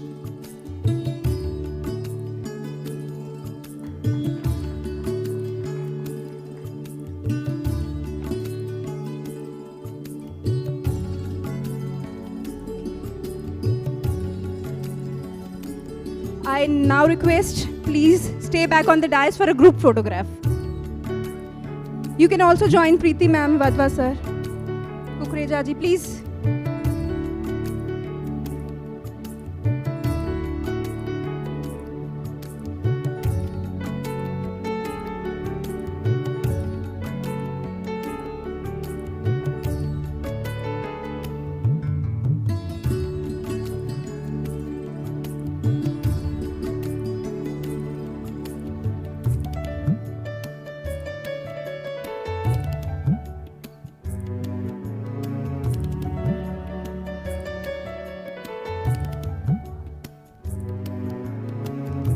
Thank you very much. I now invite all of you to join for sumptuous lunch for which you have been waiting for so long. Thank you very much.